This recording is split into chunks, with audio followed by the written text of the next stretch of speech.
Good morning, everyone.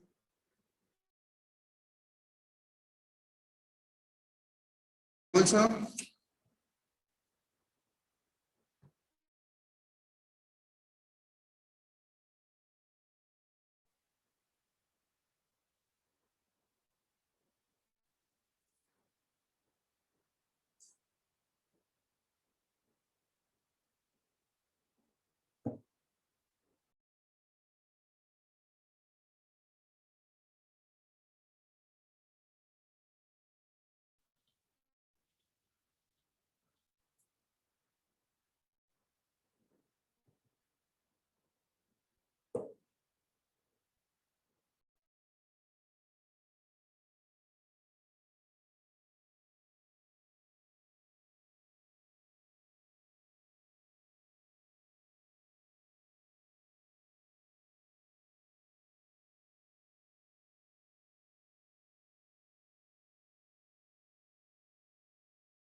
good morning, everyone.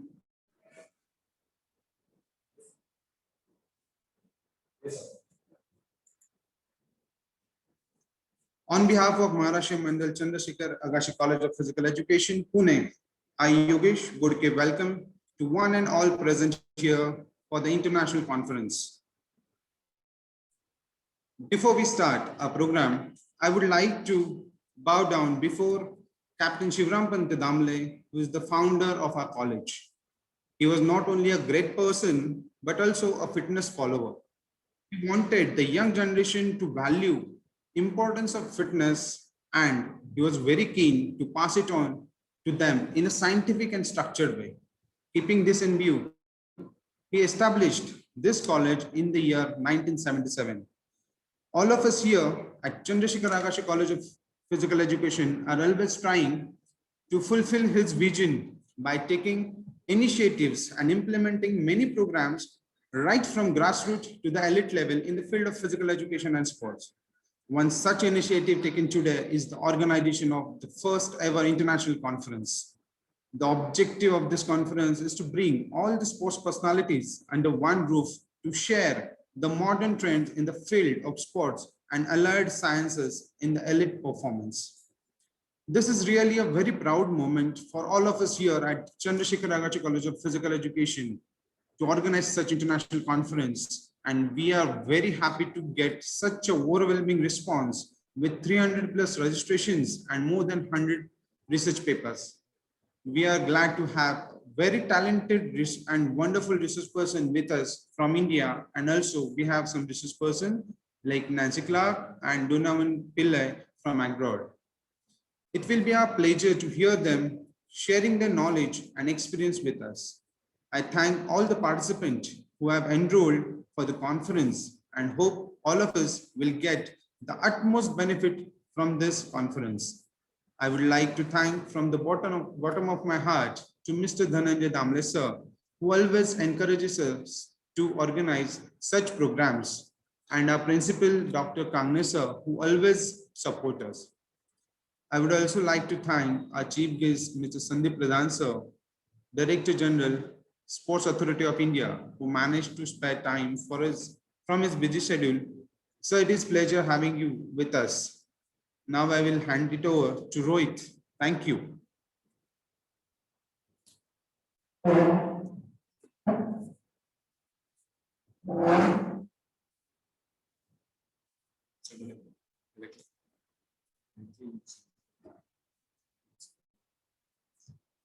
Good morning to all of you. We are here today for LEAP 2021. You are here, my friends, because we all believe that human potential is nearly limitless. But you know that having potential is not the same as doing something with it. Let me start off today's program with a few lines about our principal sir and the General Secretary of Maharashtra Mandal. Starting with our principal, who is a very dynamic personality and is always active in his role as principal, leads from the front. He takes initiative in his staff members and his students. He firmly believes in giving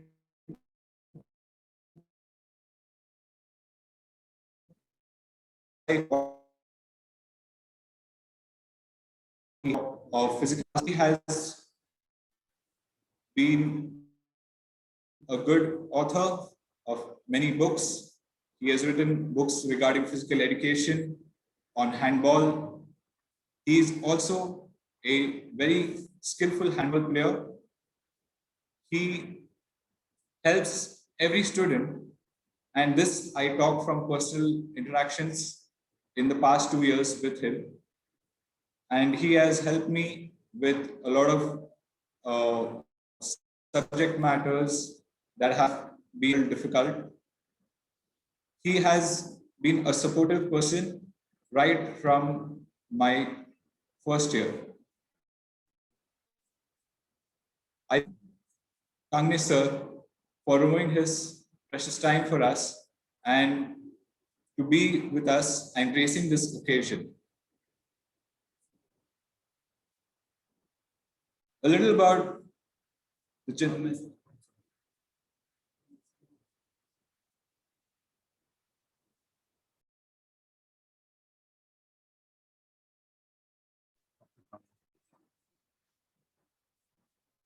All right, we will be listening to Mr. Sopan Kangne shortly.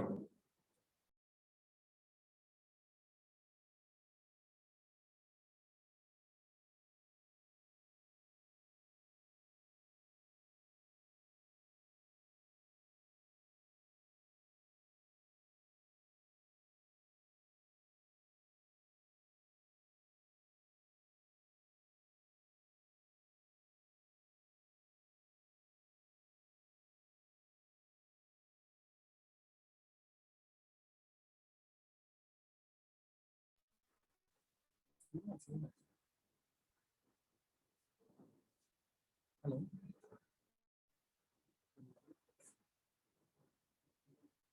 Yes, yes.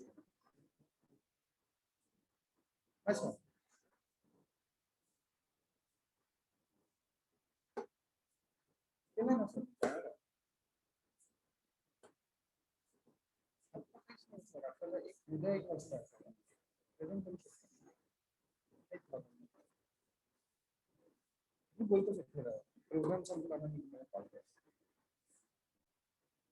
हो आता join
We're very sorry for the inconvenience right now. It's just a small technical snag. We'll be right with you.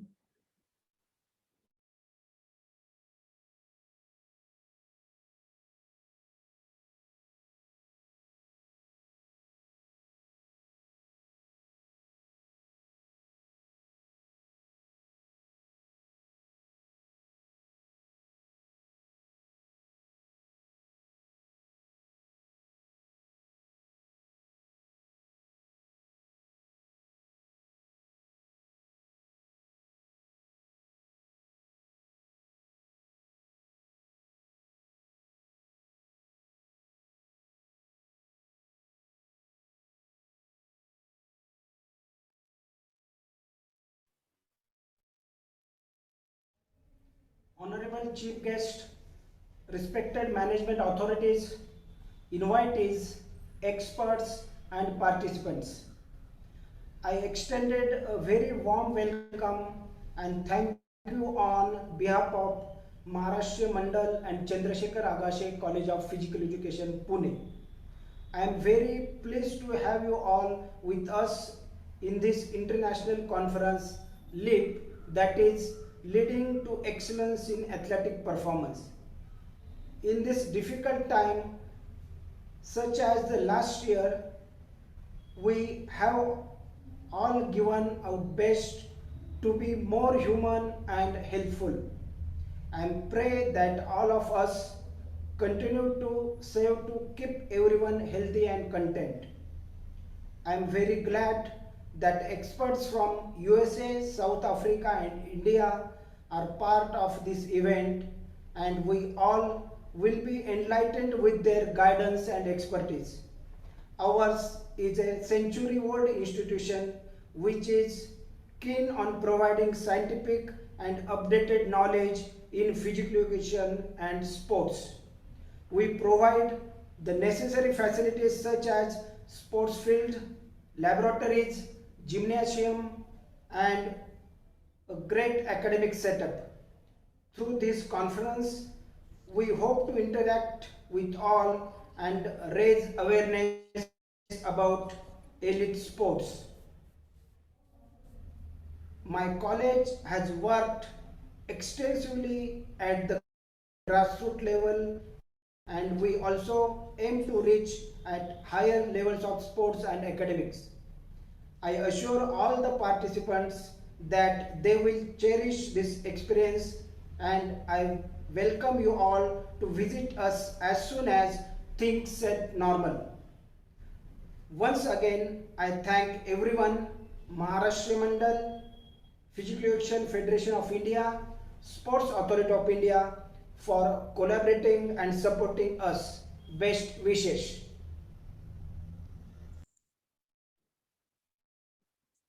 Thank you, Cognizor, for this speech. We would get on with the proceedings.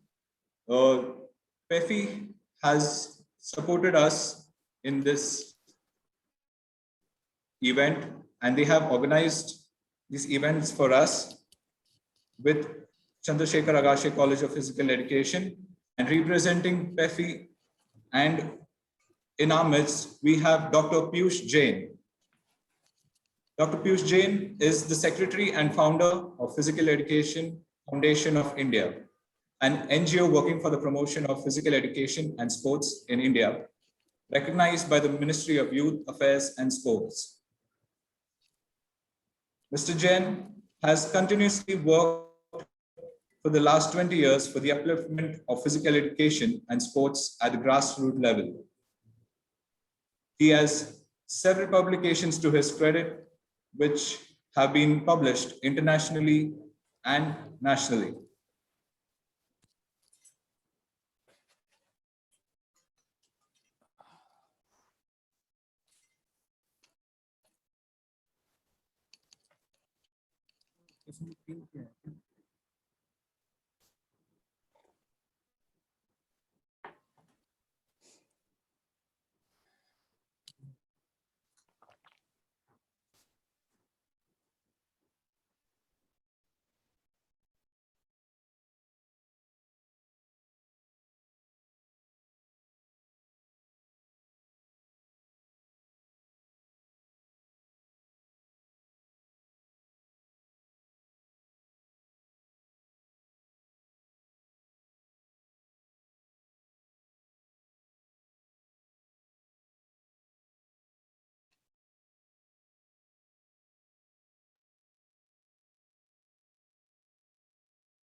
Dear friends, good morning and namaste from India. I am very happy to learn that Chandrasekhar Agashe College of Physical Education, Pune, which is a very recognized institute of physical education in country, and Physical Education Foundation of India, PEFI, is organizing a international conference on LEAP. LEAP means Lead to Excellence in Athletic Performance. from 24th to 25th March. So today in this inaugural session, I first of all congratulate to Chandrasekhar Agase College of Physical Education Pune for organizing this wonderful conference during this pandemic time. As we all know that almost 1 year is over for this pandemic. When we see the last 1 year,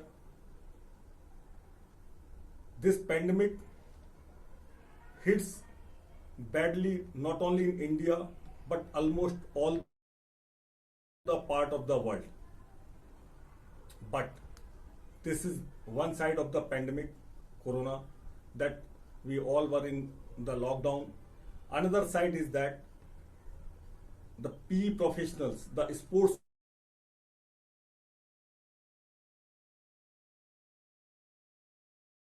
coaches learn during this times that in these 2 days international speakers like Nancy Clark from USA, who is a very renowned sports nutritionist, and my friend Dr. Donovan Pillai from South Africa is coming. Lots of people from India also participating. So my best message to the organizing team, especially the organizing secretary Dr. Yogesh Bodke, who did without tiring work continuously for making this event a grand success. I know that almost 500 delegates is participating in this e-conference. So my best message to all the participants, all the speakers, and these 2 days will surely enhance the knowledge of participants in a good manner. Lots of scientific discussion is there.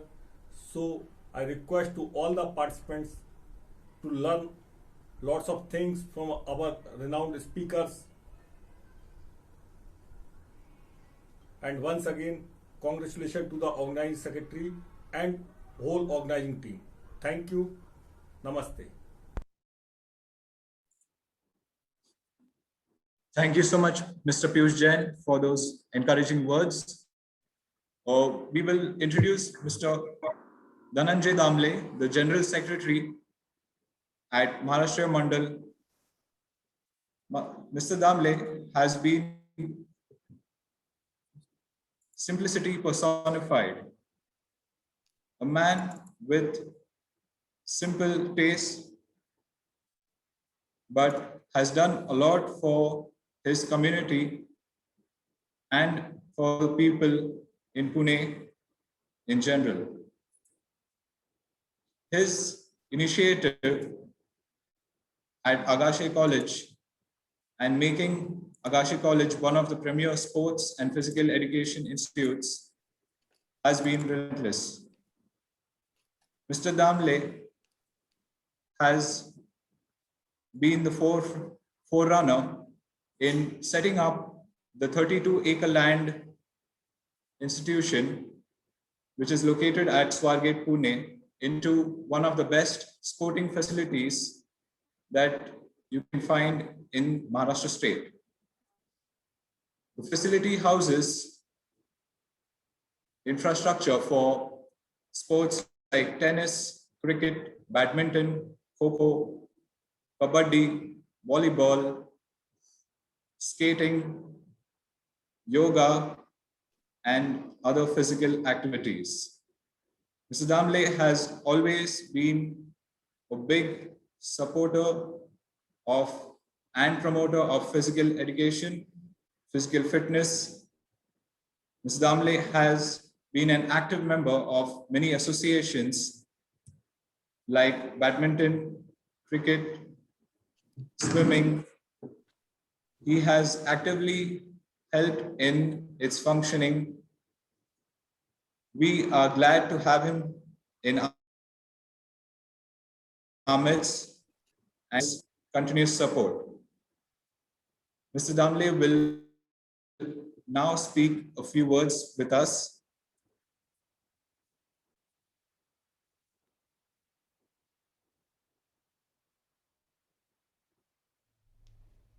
Good morning to all of you. We at Maharashtra Mandal, Chandrasekhar Agache College are always eager to initiate good for transforming sports attitude through physical health and sport.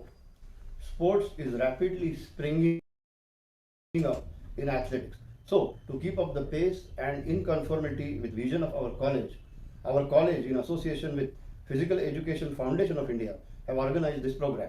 It says LEAP, means Lead to Excellence in Athletic Performance, an international conference to cater the curiosity of sports aspirants and professionals. It has got a great back of science behind all this. Physical fitness is directly and more importantly the only way to change your lifestyle and convert it into healthy one. Great problems are constantly faced in every turn of our life. One should look at these as challenges and not problems. Such kind of attitude should be developed in everybody's mind. This can be greatly achieved through sports, and this is the main object of today's program. To understand nature of project that has been undertaken to understand the upgrades, the most recent advancement in sports technology and the new modernized style is the main object of this international conference. To help us in all this, we have covered a wide expanse in this topic, right from science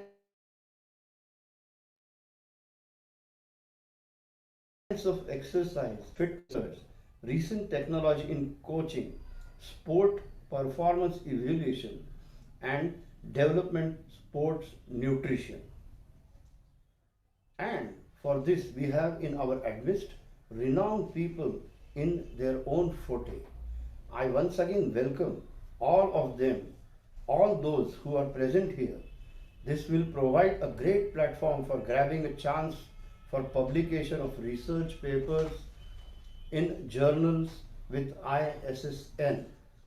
So I believe this is a golden opportunity for the sports professional to polish themselves and make an appeal to all those present here to take a maximum out of it. Thank you very much. Thank you very much, sir. With this, we come to the end of our inauguration part of the program. We will immediately go towards our first keynote speaker. People, before that, now imagine the situation where you have forgotten the number to the 3-lock combination to your suitcase. You have 2 correct digits and just require 1 more correct digit to get the combination and unlock. Such is the dilemma for sportswomen and men wishing to optimize sports performance in their field.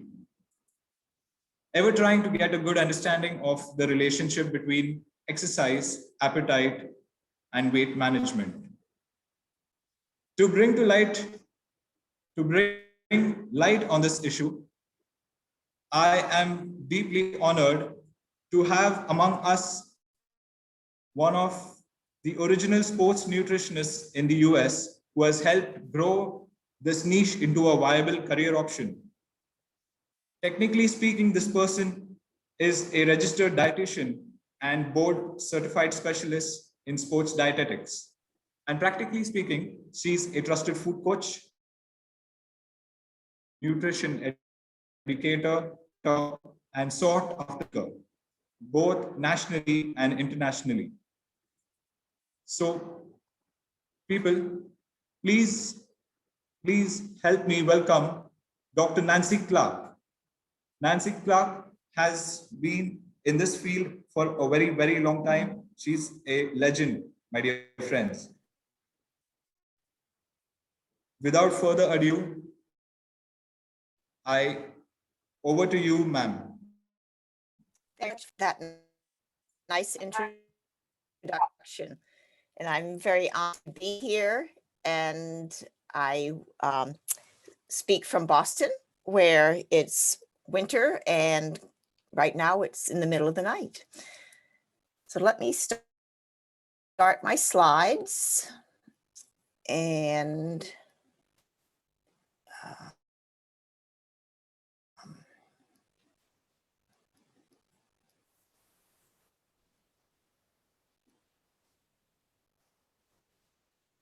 there we are. So I've been asked to talk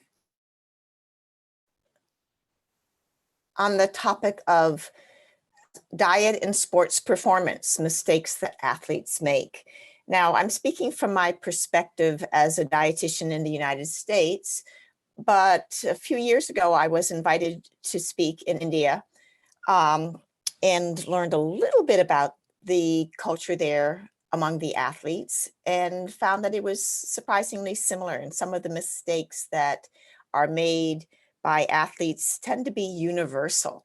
So I'll be looking at the diet and nutrition mistakes that athletes make.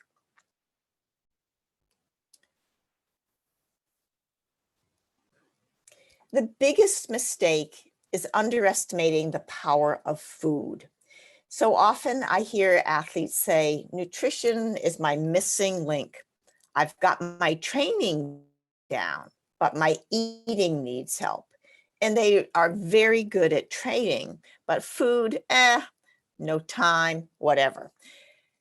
And then they start to realize that they're missing out on a very important part of their athletic performance. So why don't athletes eat well? Well, no time is a problem. They're very busy. And do they make time to food shop, cook, or even eat? Sometimes budget is a problem. Their schedules are very erratic due to having to go to work or to school and fit in their workouts, and maybe they have family obligations. So time is certainly an issue. Others are concerned about digestion and transit troubles. You know, if they eat before they exercise, when their nerve food talk back to them so that they don't want to eat. Others are very interested in losing body fat. And so they try not to eat. They try to stay away from food. Sometimes they have disordered eating or eating disorders, and that certainly impacts good nutrition. Others don't care. You know, I'm performing very well on my, very hit or miss diet. So, yeah, why should I do anything differently? But the question is, how much better could they be if they had better fueling practices? And the answer is they could be even better than they are. So I'm going to talk about several mistakes that athletes make. And the very first mistake, as I mentioned, is just respect for the power of food. I gave a talk at Boston College to a very well-known hockey coach there, who after the session said, you know, Nancy, too many athletes show up for training, but they don't show up for meals. They might as well not show up for training. And as he said, many athletes, they show up for school, exams, physical therapy, training, games, but they don't show up for breakfast, lunch, or dinner. So it's important that athletic people plan to fuel their body responsibly. They're either fueling up before exercise, fueling during extended exercise, or refueling afterwards. And they simply, they cannot perform at their best unless they're fueling at their best.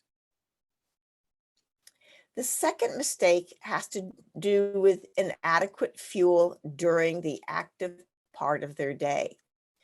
Many athletes undereat breakfast, lunch, snacks, and they get way too hungry. And when you're doing lots of exercise, it's very easy to get very hungry. And when people get too hungry, athletes included, they don't care what they eat. They tend to crave sweets, and they generally don't want to eat, apples or carrots. They would rather eat, sugars and sweets and desserts. So getting too hungry is a big problem when people don't eat enough during the day.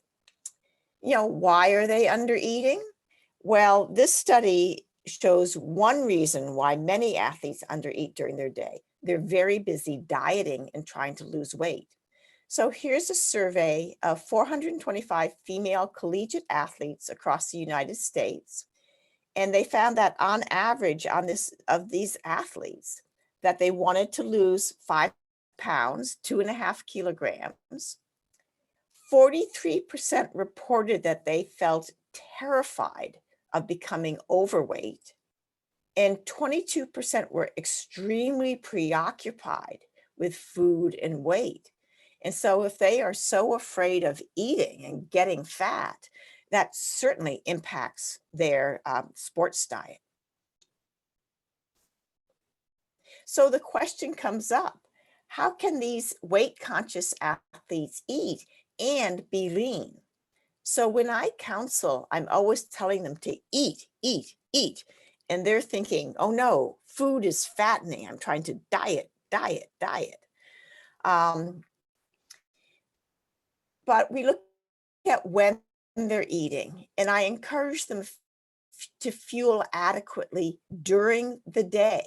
So then they have the energy to exercise. And if they eat a good breakfast and lunch and they're training in the afternoon, that gives them plenty of energy, but it also keeps them from getting ravenously hungry and then binge eating on whatever happens to be around. So if they fuel adequately during the day, then they can eat reasonably at nighttime. And if they want to lose weight at nighttime when they're about to reach for more, you go, would I rather be leaner or would I rather eat more? And the time to lose weight for an athlete is at nighttime when they're sleeping. So I look a lot at meal patterning and when these athletic people are eating, and most of them are dieting by day and then overeating at night. And I want them to eat by day and diet by night. Now, many athletes have poor knowledge of how much is okay to eat. They have no idea what their energy needs are. Now, the body is the best calorie counter, but sometimes athletes don't listen to their body. So when I counsel people one-on-one, I give them knowledge about what their energy needs are. The body needs fuel just for the resting metabolic rate, lying in bed, breathing, doing nothing, which is generally about weight times 22 calories per kilogram of body weight. They need more for their daily activities without their purposeful exercise, and that might be 1/3 to 50% of the resting metabolic rate. And they need more energy for their purposeful exercise, for their training. And if they're training hard for an hour, 2 hours, or even more, certainly their energy needs are increased. So, for example, here's a 63.5 kilogram athlete who might need 1,400 calories just to lie in bed and breathe and do nothing, the resting metabolic rate. Another 700 calories, say if they're a student who's going back and forth to classes and has an active lifestyle apart from their training. And then if they do just 1 hour of training, hard training, perhaps that's 500 calories. So this athletic person might need 2,600 calories just to maintain their weight. And many of them that I work with think they need maybe 1,200 calories, and that would be being a lot. So this equates to 600, 700 calories, 4 meals a day. Breakfast, lunch, second lunch, dinner, or breakfast, lunch, dinner 1, dinner 2, sort of depending on what their schedule might be. Now, the mistake that people make is that they crash diet. They eat half of what their body requires because that's what they think they need to do to lose weight or even to not get fat. So if they are, wanting to cut back, they should subtract just 10%, 20% from their total energy needs, and then divide those calories evenly throughout the day. For example, if an athlete maintains weight on 2,600 calories, if you knock off 20%, about 500 calories, that's a reducing diet of about 2,100 calories a day. Like I say, very few athletes that I know would think that that would be a reducing diet. But then if you divide up into breakfast, lunch, an early lunch, a later lunch before and this is assuming that they're training in the afternoon, or if they are training in the morning, they can have part of their breakfast before they work out, part of it afterwards, and then their dinner, then that evenly divides it, and they're either fueling up or refueling afterwards. So I teach them how to fuel even if they're wanting to lose weight. Now, the fifth mistake that they make is not eating at critical times. It's very important to surround the workout with food. So, for example, if someone is training in the morning, maybe they have a piece of fruit before they work out, so part of their breakfast before they work out, then they exercise, then afterwards they eat the rest of their breakfast. So they fuel up and refuel. If they're working out at noontime, maybe they have part of their lunch before they work out and the rest of it afterwards. If they train in the afternoon to have a pre-exercise snack beforehand, maybe an energy bar and a latte or some juice, and then afterwards they refuel perhaps with some chocolate milk. Or if they're training at the end of their workday, perhaps they have some bread before, and then they have their dinner of some sort of protein, starch, and vegetables. But the concept is that they're fueling up and refueling and surrounding their workout with food so that they have good energy to train well. Now, there are a lot of benefits to fueling up before people exercise. And I find a lot of times athletes think they should exercise on empty without eating beforehand, because then the food won't bother their stomach, they won't have digestive problems, or maybe they've heard that it's good to exercise on empty because they'll burn more fat. There are many reasons why people don't eat beforehand, but I show them the science. And here's a study of 7 subjects who were told to bike hard to exhaustion. In the first trial, they had dinner the night before, but no breakfast before the exercise test. They were told to bike as long as they could. They went for 109 minutes. In the second trial, they had dinner the night before and breakfast before they did the exercise test. They went for 136 minutes to exhaustion. Now that's a huge a huge difference. And I wouldn't expect that all the time, but this is just one example of the power of eating wisely to enhance performance so that overnight blood sugar levels can drop. So if you're training in the morning, you want to fuel up to get your blood sugar on the upswing and to have better energy to exercise. Now, many athletes say, oh, I don't have time to eat in the morning. But here's a study looking at eating just 5 minutes beforehand. In this study, the athletes had low glycogen stores, which means they were really relying on what they ate before they exercised. And they were told to bike hard for 45 minutes and then to do a time trial for the last 15 minutes to bike as hard as they could. In the first trial, they had just water, no fuel, and they measured how much energy they could generate in the last 15 minutes. Then they gave them a snack just 5 minutes before they exercised.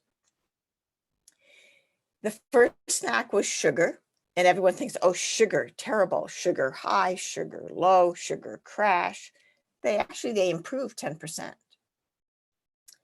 In the next trial, they gave them an energy bar, And actually, it was a candy bar. This study was funded by Hershey's, which is a candy company, and they wanted to know, does pre-exercise sugar hurt performance?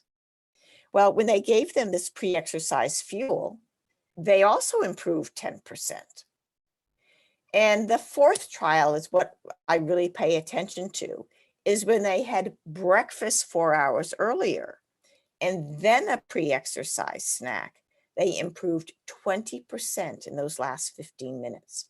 So this is just one example of how powerful food is.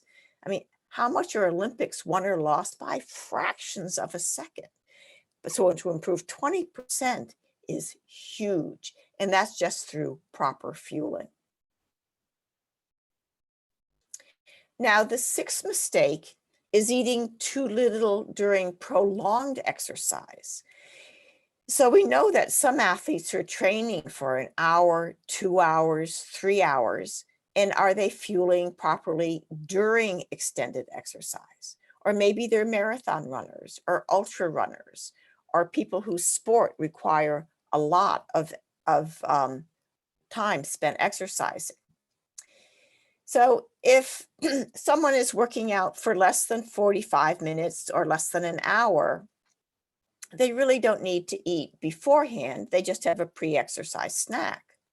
But if they're training for an hour to 2.5 hours, they want to be targeting 30 to 60 grams of carbohydrate during exercise, which is about 120 to 240 calories per hour. And generally that can be done with sports drinks or maybe some dried fruit or a banana at halftime. But, look at how many athletes are training, and if they take a break, to know that eating some fruit can make a big difference.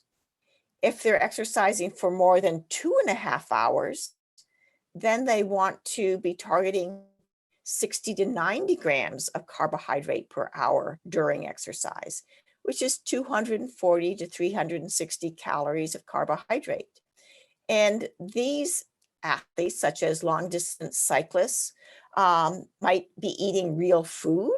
If they're a marathon runner, they might get that energy through sports drinks or gels. So depending on the sport, their food intake would vary, but they need to practice during training to learn what works for them. So they want to make sure that they understand how much they should target and how much actually works for their body.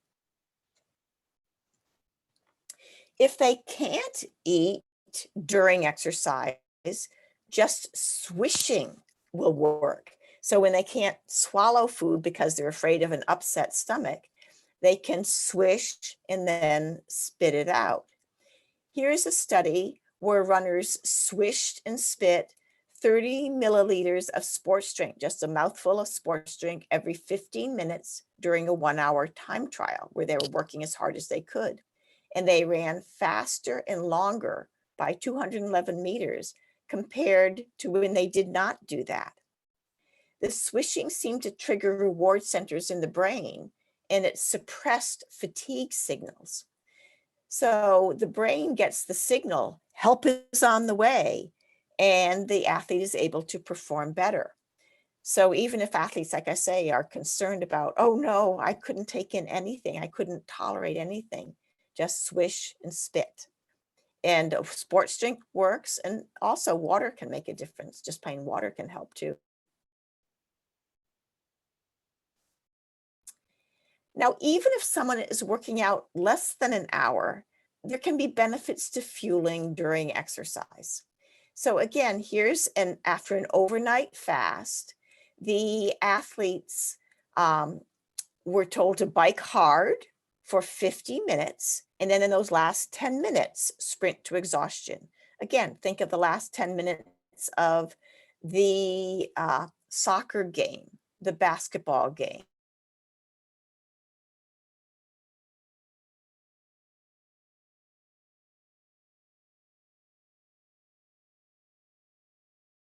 % better in those last 10 minutes when they had water versus no water. They were 6% better when they had carbohydrates versus no carbohydrates and very little water. but they were 12% better when they had both carbs and water, which is generally just a sports drink. So even if they aren't eating before, if during exercise they take in a sports drink, that will improve performance 12%. So we need to teach our athletes how to be responsible, how to fuel properly, to drink enough, to prevent dehydration, and to prevent their blood sugar from dropping. The seventh mistake is eating the wrong food after they exercise. And so they fuel up before, they fuel during, they need to refuel afterwards. But what do they eat? Well, some people don't eat anything, but the saying goes, you haven't finished training until you've refueled. But how often do you hear athletes say, oh, finished my training, now I've got to go to school, or now I need to go to work. It's like, no, you haven't finished your training until you've refueled, until you've eaten something. Now, what do they eat? Well, here in the United States, protein is very popularly consumed after people exercise. And really, pasta, it would be the better choice. Carbohydrates refuel, protein builds and repairs, but it doesn't refuel depleted glycogen stores. So here we have a landmark study which explains to athletes that protein does not refuel depleted muscle glycogen. And this is a chart that's taken from my sports nutrition guidebook that I use all the time to visualize the power of nutrition. So as this study shows, when athletes exercise hard, they deplete their muscle glycogen. And then if they come back and eat a protein shake, a protein bar, or lots of scrambled eggs, protein or protein and fat, as in fried chicken or a chicken Caesar salad, a salad with chicken and lots of salad dressing, those foods fill the stomach, but they don't refuel the muscles. Whereas if they do hard exercise and come back and have carbohydrates, rice, lentils, fruits, vegetables, grains, the carbohydrates are the foods that refuel. But again, if those athletes are thinking that carbs are fattening or that food is fattening, they try not to refuel, and that will hurt their performance. Now, this study shows that it's within the first few hours after athletes exercise that their muscles are most receptive to refueling. And if they've totally depleted themselves, it can take up to 2 days to fully recover. When they do a good job of refueling, most of that recovery can happen within the first 24 hours. Now, the eighth mistake, as I said, is eating inadequate carbohydrate. In the States, and I believe in India as well, there's a really big focus on protein. Protein builds and repairs muscles, but it does not refuel muscles. So that I always look for carb protein combinations. Now, here's an example of how the lack of carbohydrates hurts ice hockey performance. Now, ice hockey, like soccer, these stop and start sports are very nutrition dependent. So during a hockey game, muscle glycogen declines 38 to 88%. A motion analysis of elite ice hockey teams show that the players with a high carbohydrate diet skated 30% more distance and faster than the players who ate the standard American diet, which tends to be too much protein, too much fat, not enough grains, fruits, and vegetables. And in the final period, the differences in performance were clear. The athletes who were on the higher carb diet skated 11% more distance, and the low carb group skated 14% less distance than in the first period. Now, talk about nutrition making a big difference. So hockey might not be as popular in India as it is in America, and particularly in Canada, but yet think of soccer, and the same thing holds true. these stop and start sports are very dependent on muscle glycogen, and what people eat makes a really big difference. Now, some athletes are afraid of eating carbohydrates because they cause intestinal distress, and they really don't want to end up at the porta toilet, having diarrhea or, intestinal problems.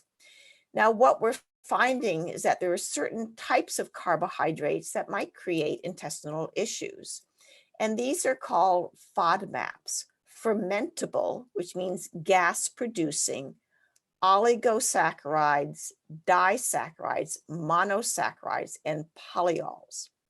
So the acronym FODMAPs is just a fancy name for certain foods, certain carbohydrates that contain fibers that are hard to digest. And they might create gas or bloating, sometimes constipation, commonly diarrhea. And this can contribute to intestinal distress and fecal urgency. So just think of all the athletes that you know that are afraid to eat before they exercise because they don't want to upset their stomach. Now, some common trigger foods that are high in FODMAPs include wheat, lentils, beans, onions and garlic might be in everything, broccoli, cauliflower, mushrooms, cabbage, lots of different fruits. And so if an athlete is concerned about intestinal distress, I find that they can get a lot of help by working with a sports dietitian that can help them figure out what is causing the problem, because they still need to eat well. And the research is showing when they stay away from foods that have high FODMAPs for, a couple of days before an important competition, that then they can perform better during the event and not have to worry about taking undesired pit stops. Mistake number 9 has to do with recovery fuel at the wrong time. Now, here's an interesting study with 2 groups of recreational bodybuilders that were doing a lot of heavy weightlifting. They trained 4 times a week for 10 weeks. And one group took a protein supplement, which included whey, but also included carbohydrate, immediately before and after they strength trained in the middle of the afternoon. So they surrounded their workout with carbs and protein. The other group took that same supplement first thing in the morning and late at evening, as far away from the workout as possible. When the ones, then they measured the differences, and those that ate the supplement immediately before and after they exercised gained 2.5 kilos of lean body mass versus only 1.5 kilograms in the group that ate the supplement morning and night. And they gained 2.3 kilograms in their bench press versus only 9 kilos. So it showed that when they fueled up and refueled right before they trained, that they gained more muscle and they were more powerful.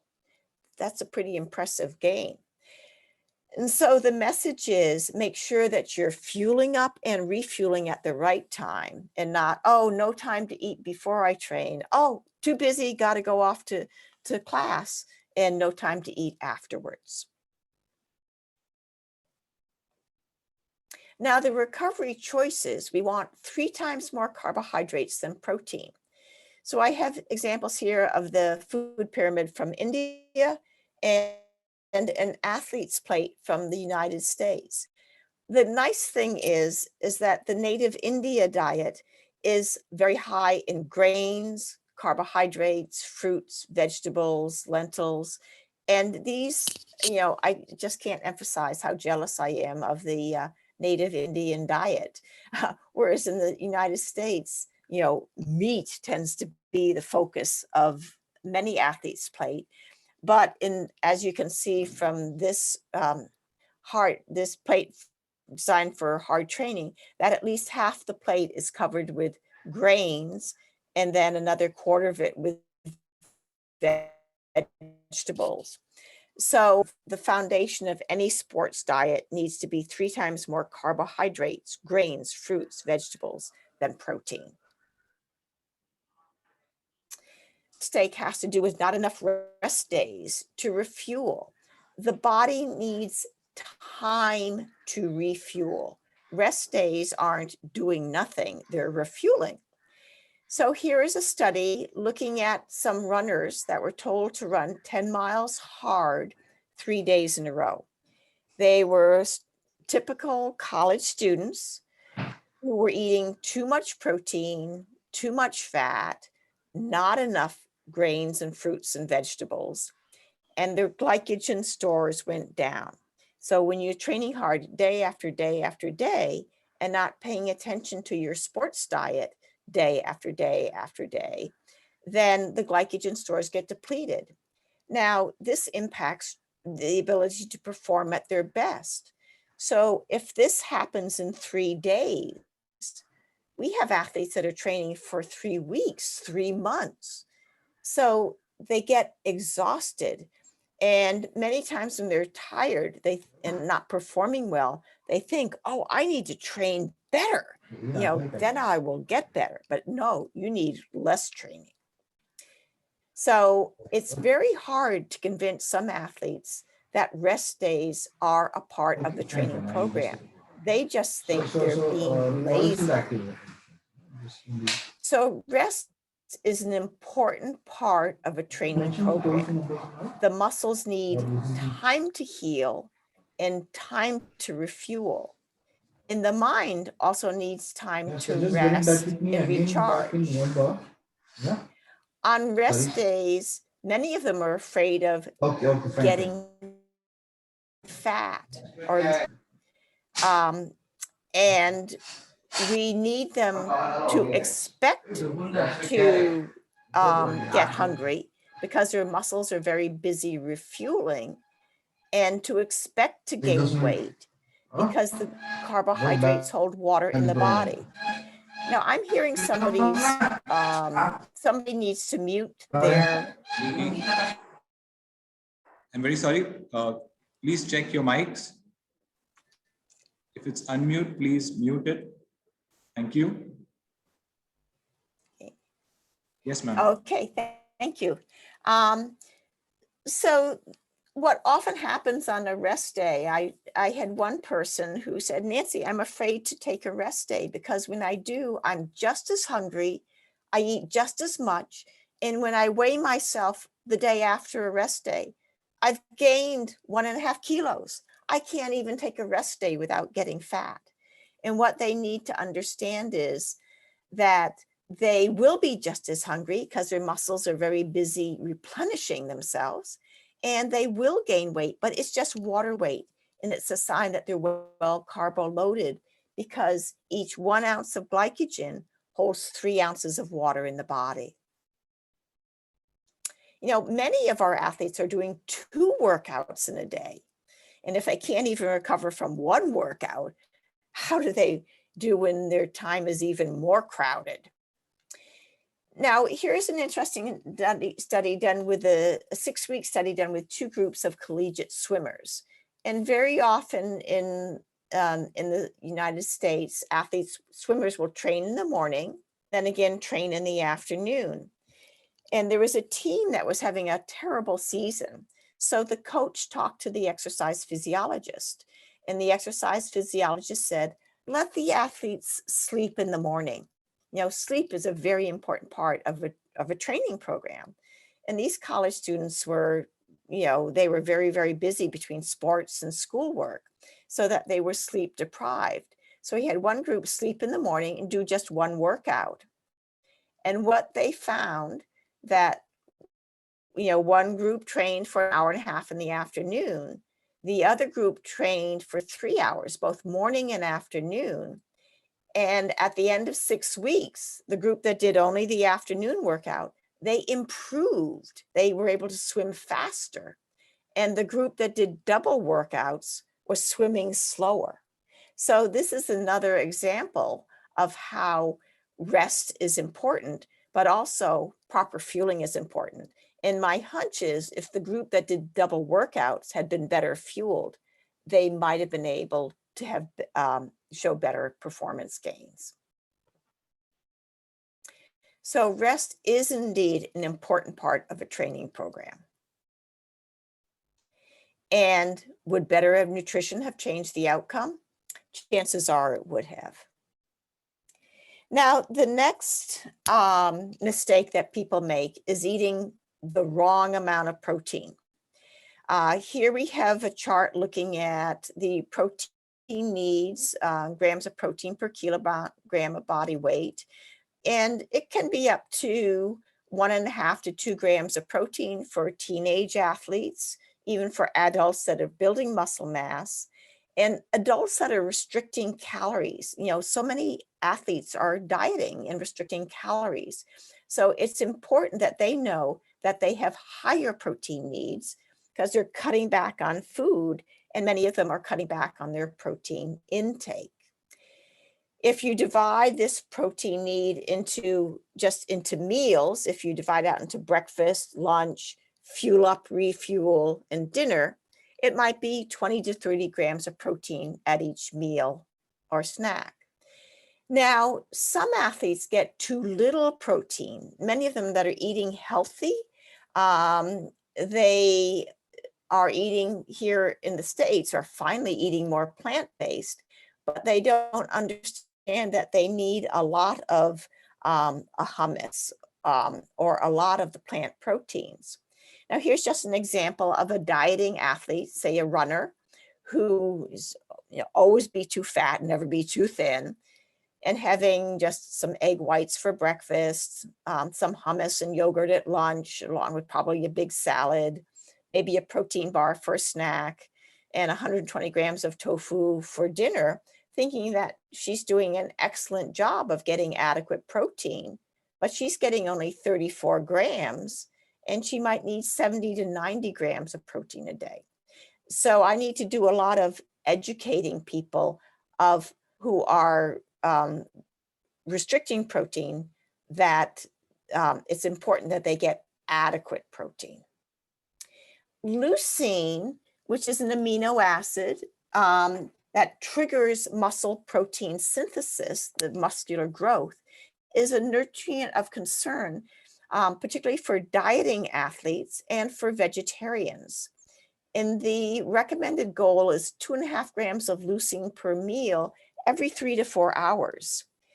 So if an athlete is not eating eggs for breakfast and instead has some peanut butter, they cut their leucine in half. If they stop drinking milk or having soy milk, again, they're getting less than half the amount of leucine that they get in the animal products. And you can go down the list, and generally the plant proteins have less leucine than the animal-based proteins, which means that they just need to eat more of the plant proteins. That's not bad or wrong. And in India, people tend to eat a lot of lentils, a lot of dal, and a lot of the plant protein, so that it's not as much of a problem as in the States, where vegetarians or vegans very often are just living on fruits and vegetables and not as many of the beans and pulses. The next mistake has to do with too little iron, particularly in meat, which I know is one of the best iron. There's a study done with some women who are running 30 miles a week. They were just recreational runners. All the women ate 15 milligrams of iron a day, the recommended intake, but half of them didn't eat red meat. They did eat fish and chicken and eggs, but the ones that got the iron from plant protein, as we know, iron is poorly absorbed from plants. And they found that there were depleted iron stores. Their serum ferritin was low in 8 of the 9 people who did not eat red meat, but only 2 of the 9 red meat eaters. So this doesn't mean that people need to eat red meat, but rather that they need to make sure they're getting plenty of iron. And oftentimes just cooking in a cast iron skillet can be the solution. Anemia is very common in female athletes. Here's a study of varsity athletes in the United States that were screened for anemia. And what they found is that anemia was found in 20% of the volleyball and basketball players and up to 50% of the soccer players. Like, how much better could they be if they weren't anemic? And here these are varsity athletes, top athletes. So the bottom line is be responsible and eat iron-rich foods. The next mistake is fluids, not drinking enough. And with global warming, athletes are training more and more in very, very hot conditions. So adequate hydration is very important. So here's a study done with some youth soccer players that were at a summer camp, and they were encouraged to drink. You know, the instructors had them drink before, drink during, drink afterwards. And even though they were encouraged to drink, they still didn't drink enough. Here's another study with professional basketball players. They started their practice underhydrated and they ended up dehydrated during 2-a-day practices. So from youth to professional athletes, adequate hydration can be a problem. The goal is to prevent dehydration.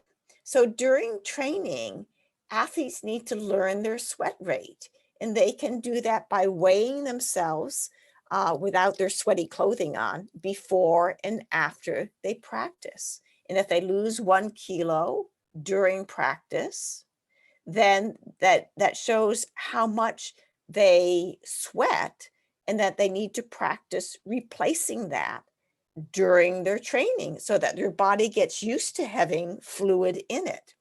And it lets them know how much they're supposed to eat.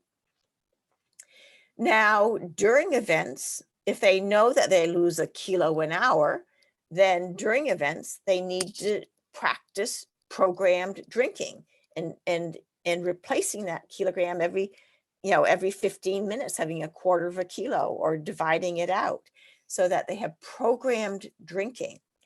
Now, athletes can be taught their level of hydration by using a urine color chart. And you can Google urine color chart and find this up on the internet. But if an athlete has a urine that is in the ranges 1, 2, 3, that is optimal. But if they're at 6, 7, 8, then they are signs of dehydration, underhydration. Just monitoring the morning urine, the first urine in the morning, will give them a good indication if they're starting the day dehydrated. And if they are, that's a bad sign. When athletes are training in hot weather, it's a good idea for them to have some salted food before they train. They found that pre-exercise sodium can help to retain fluid in the body.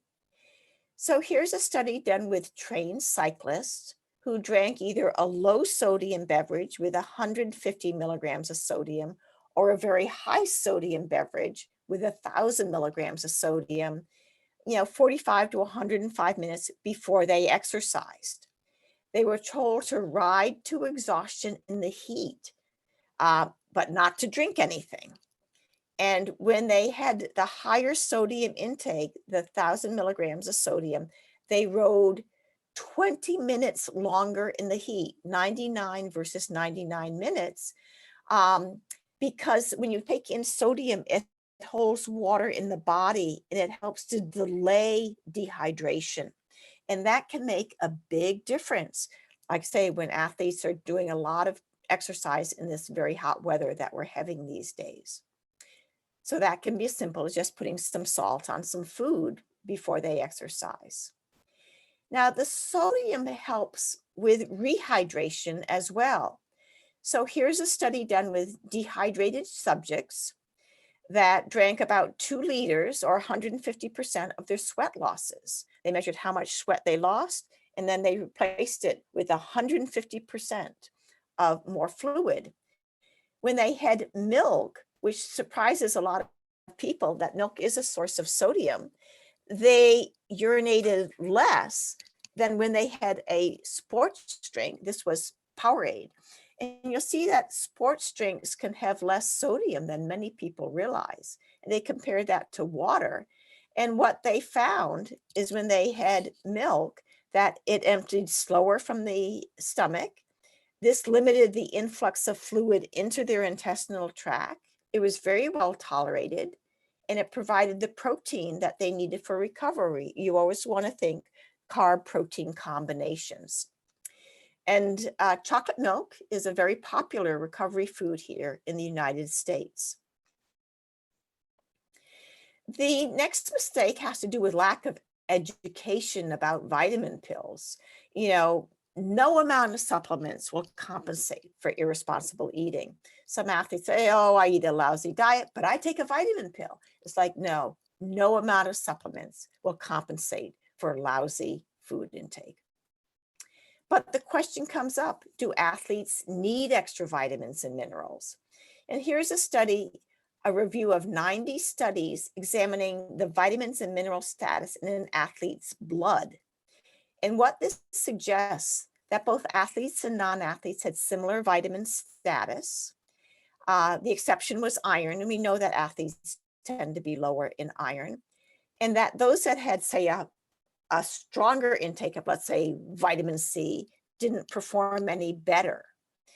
The bottom line is that athletes generally eat extra vitamins, and the more you exercise, the hungrier you get, the more opportunity you have to eat if you are an athlete who eats. But if you're an athlete who's very busy dieting, or an athlete with anorexia, now those are the athletes that I would have concerns about. So for vitamins, it's important to eat healthful foods. The more you exercise, the more food you can eat, the more vitamins that you can get.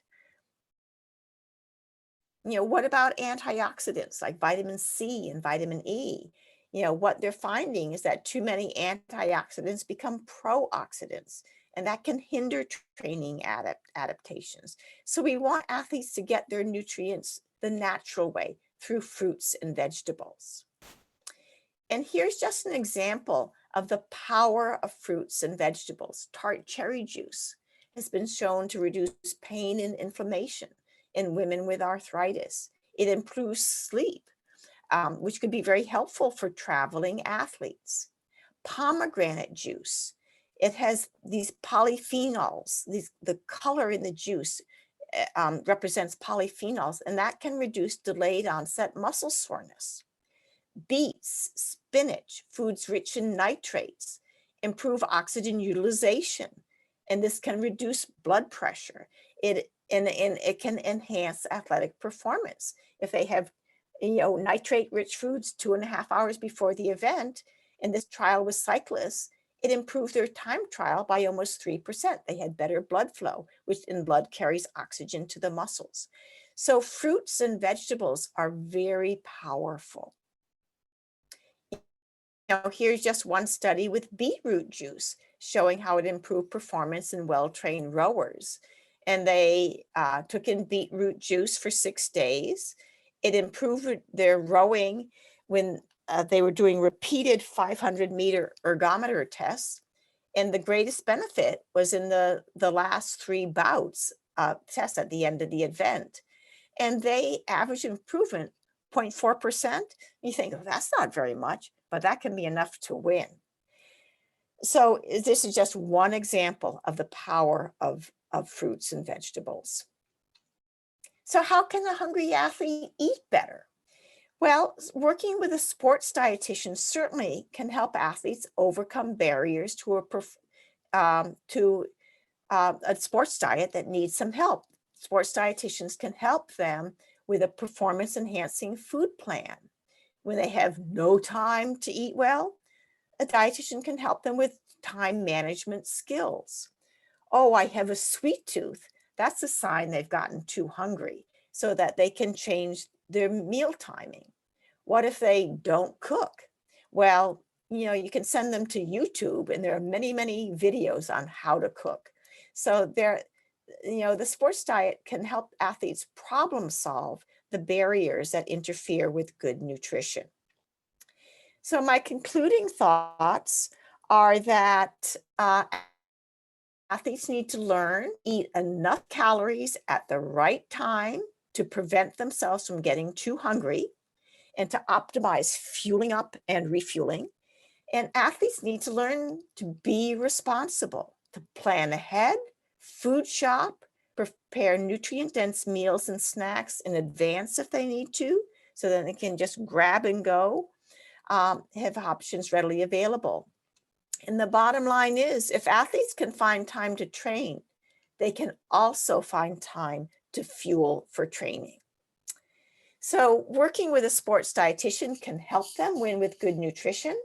If you're interested in more information, my sports nutrition guidebook has been a very popular resource with chapters on just day-to-day eating on the run, sections on sports nutrition, section on weight management.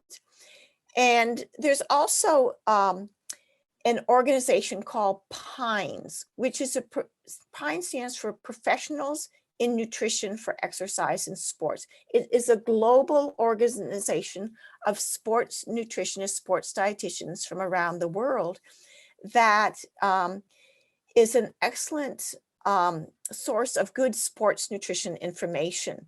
So if you're interested in more sports nutrition information, certainly joining PINES would be a very good option for you.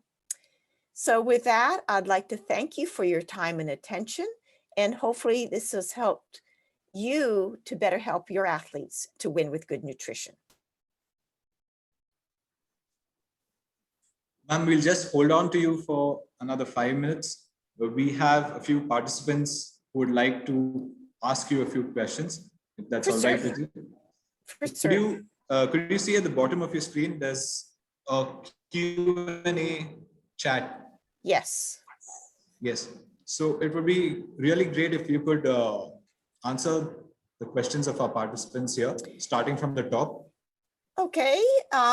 There's a question you said about dividing calories evenly. If we eat a lot of calories in a single meal and also maintain low meal frequency, will it tend to store more fat by more insulin spikes due to high calories?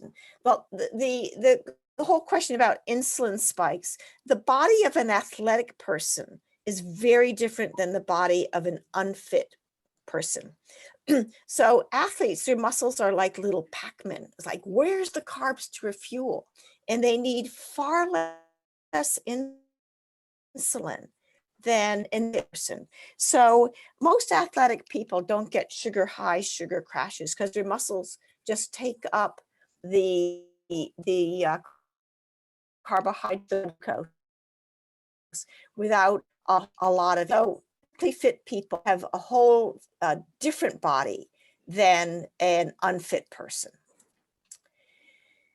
There's a question, is there any difference between vegan food and vegan food in terms of athletic performance? There are many excellent. I don't have any concerns about vegan athletes who are responsible. They can get the nutrients that they are needing. And there are many examples of, top athletes that are vegans. The problem is, are they responsible vegans? And many of them can get adequate protein, calcium, vitamin D, iron, zinc, but do they? So the question isn't, can they, but do they? So the job of working with a sports dietitian, by working with a sports dietitian, they can be taught how to get the nutrients that they're needing. Any particular timings for iron intake? If a person is iron deficient, the research is showing that they can take iron supplements every other day, and it's just as effective as every day, and that they want to take it, iron after they exercise. Now, iron can be very hard on the stomach, the iron supplement, so a lot of athletes really don't like to take it. So that's where every other day can be helpful for athletes. You know, question about electrolytes. Can they be an alternative for hydration? A sports drink contains electrolyte. Sodium is the electrolyte of concern. And the amount of sodium in the sports drink is far less than in food for the most part. So yes, if someone is out there exercising for 2, 3, 4 hours in the heat, they do want to take in a sports drink with electrolytes in it. But that's more to retain fluid in the body than it is to replace their sodium losses. So we just want to make sure when athletes are doing a lot of heavy sweating that they are having saltier foods. If an athlete craves salt, they probably need salt. And the key electrolyte of concern really is sodium, not so much potassium or calcium. And those can all be consumed from a good sports diet. The next question, how much carbs, protein, and fat should we take in a day in percentages? I don't talk about percentages because we don't eat carbs and proteins and fat. We eat food, we eat whole grains, fruits, vegetables, and they should be the foundation of each meal. And any diet, be it vegetarian, vegan, or carnivorous, you start out with a foundation of grains, fruits, vegetables, and then you plug in the protein of choice, be it beans, be it lentils, be it yogurt, be it fish, be it chicken.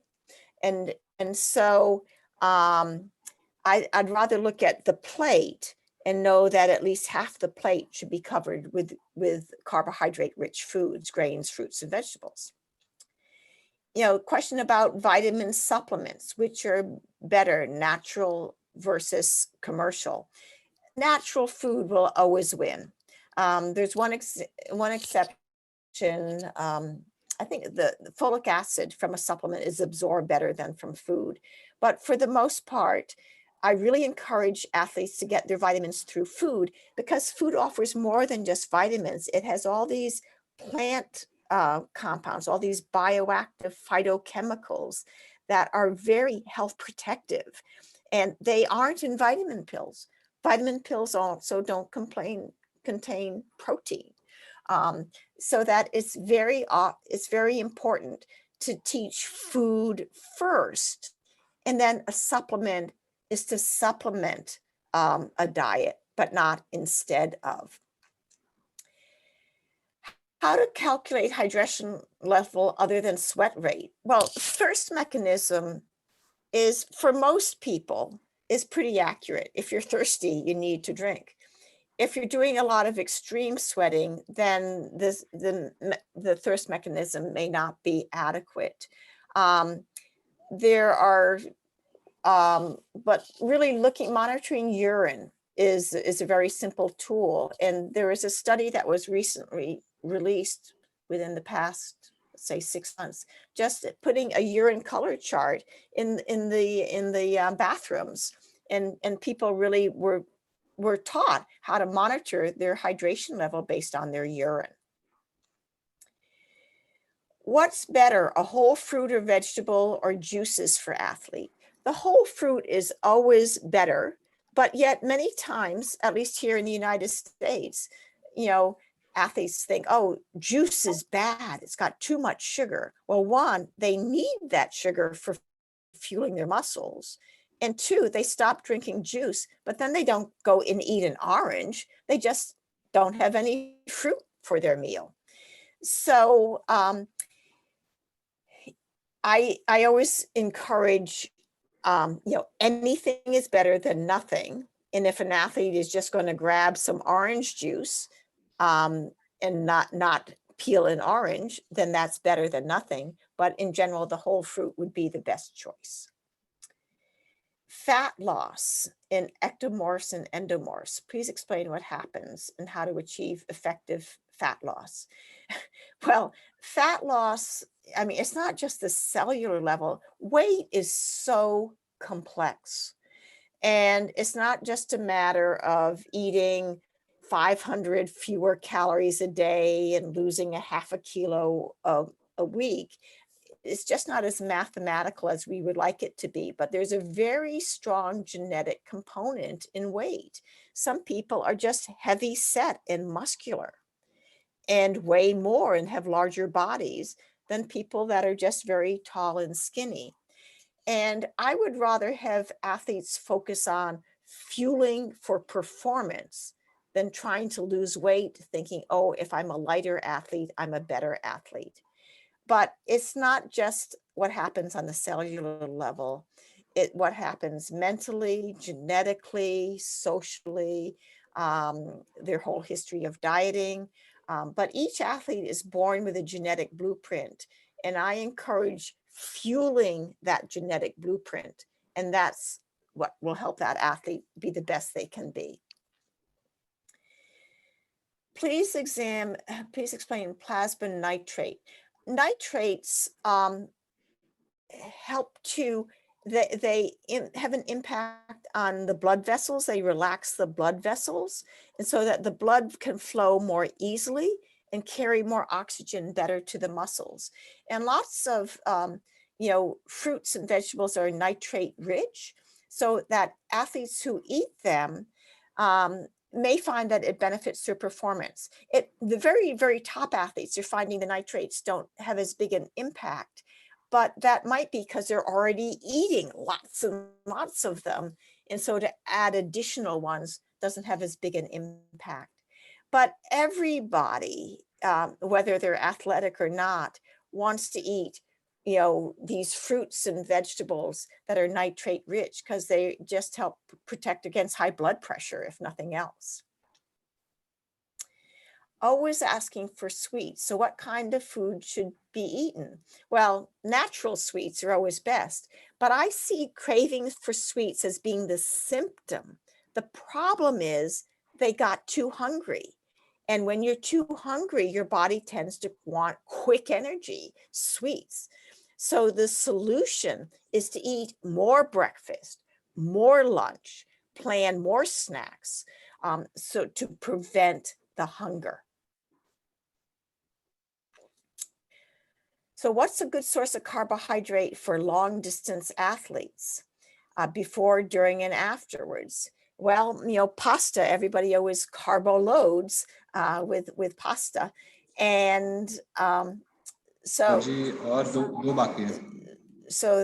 that grains are excellent beforehand to fuel up.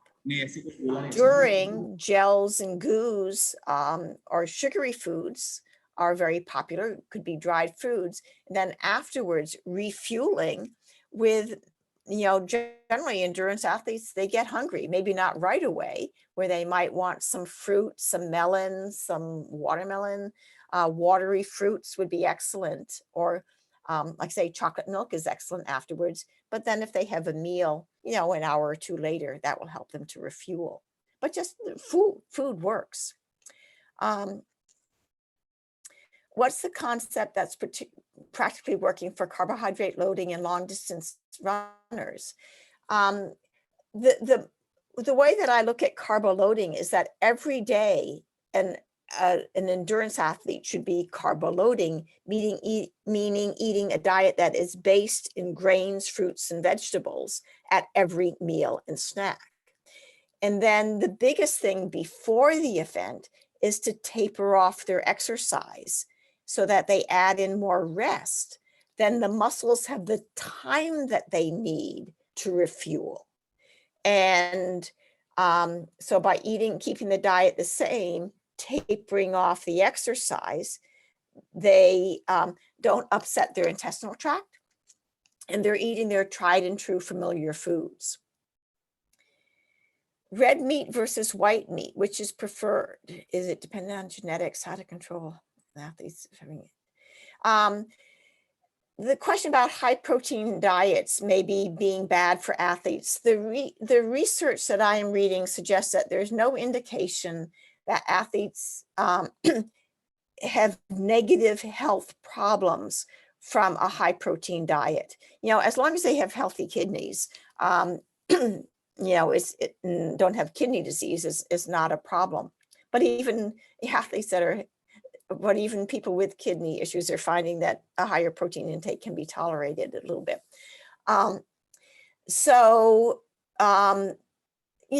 Red meat, white meat.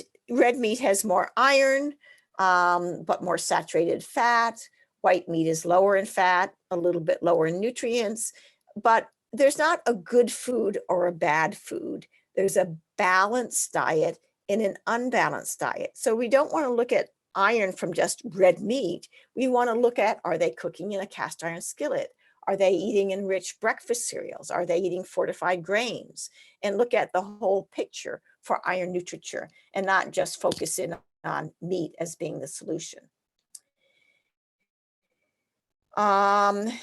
If we talk about hyperhydration,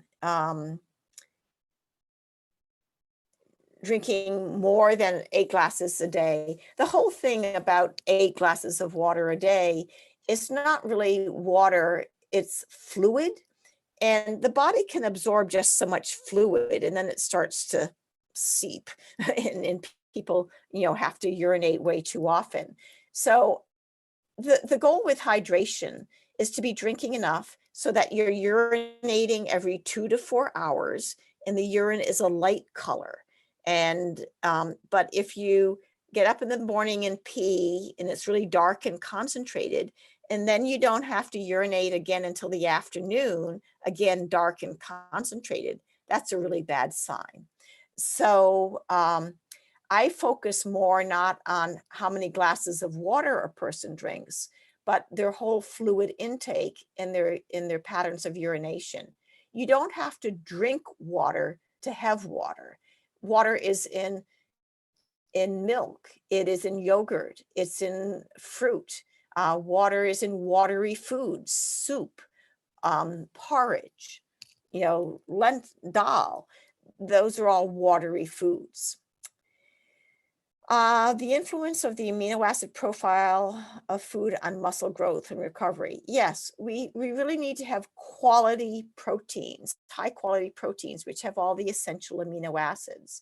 So that if it's just low quality protein, then if it's low in leucine, leucine triggers muscles to be built. But if athletes are eating a lot of lower quality beans and pulses, then just in the volume of food, they will be getting the amino acids that they need. What kind of food should a soccer player add in their meal before and after training? Before training, they want to eat the foods that settle well and that they know that they can digest and tolerate. And this varies from person to person. In general, the foods that are easiest to digest are breads, cereals, porridge, again, your grains, your fruits. And afterwards, again, if the dinner is, or the recovery meal is, something that's yummy and tasty and carbohydrate based, then that will help them fuel up and refuel.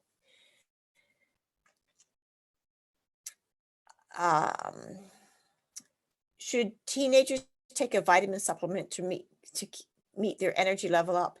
Vitamins are not a source of energy. Vitamins are like spark plugs in a car. They don't offer energy. They help convert food into energy.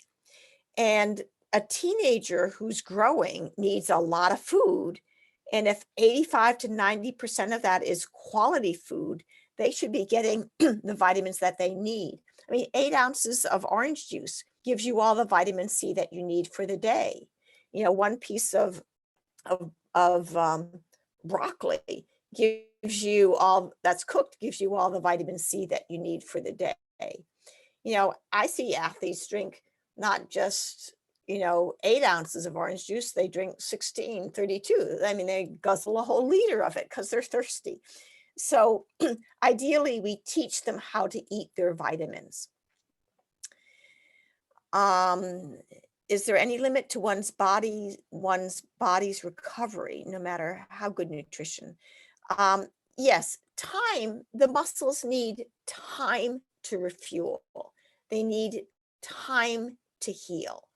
The quicker that they refuel, that they can optimize that. But if they're just pounding themselves day after day, or they have one workout and then 6 hours later another workout, they really need to be very diligent about eating enough and eating the right foods. And that would be a lot of carbohydrates. But then do they have the time to heal?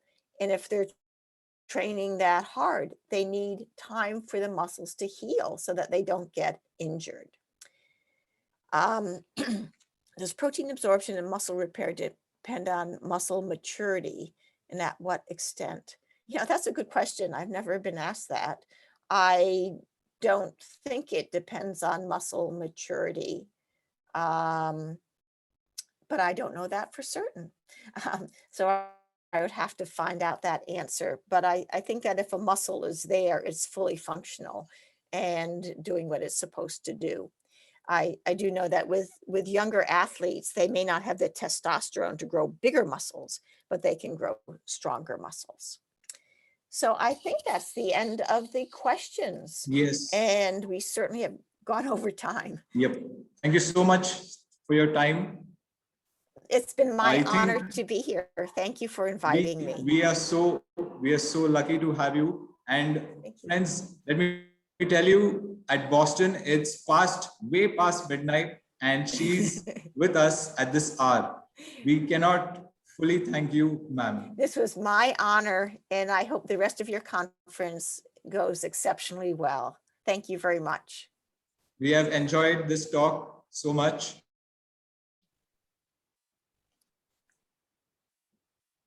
We are thankful for you, for your presence. Hope you have a great future. Good luck to you, ma'am. Thank you very much, and I'm honored to have been invited. Thank you. All right, guys, that was Dr. Nancy Clark. We will head to a short break for 2 minutes where we can get off our chairs, shake our legs a bit, and come back for the next session. So we break for like 2 minutes. Please do not leave the meeting. Remain with us. Just walk around, take a break, and come back. Thank you, guys.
Welcome back, dear friends. I hope we have drank some water, moved around a little bit, relaxed our muscles. It's time for our next session. We had a nourishing first session, very insightful. For the next session,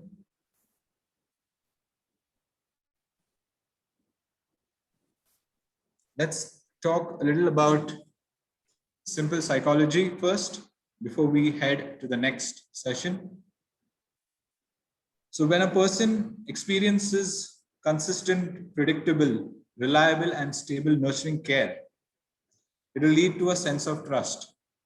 But experiencing a frightening environment without protection will organize around a nervous system that is prepared for danger.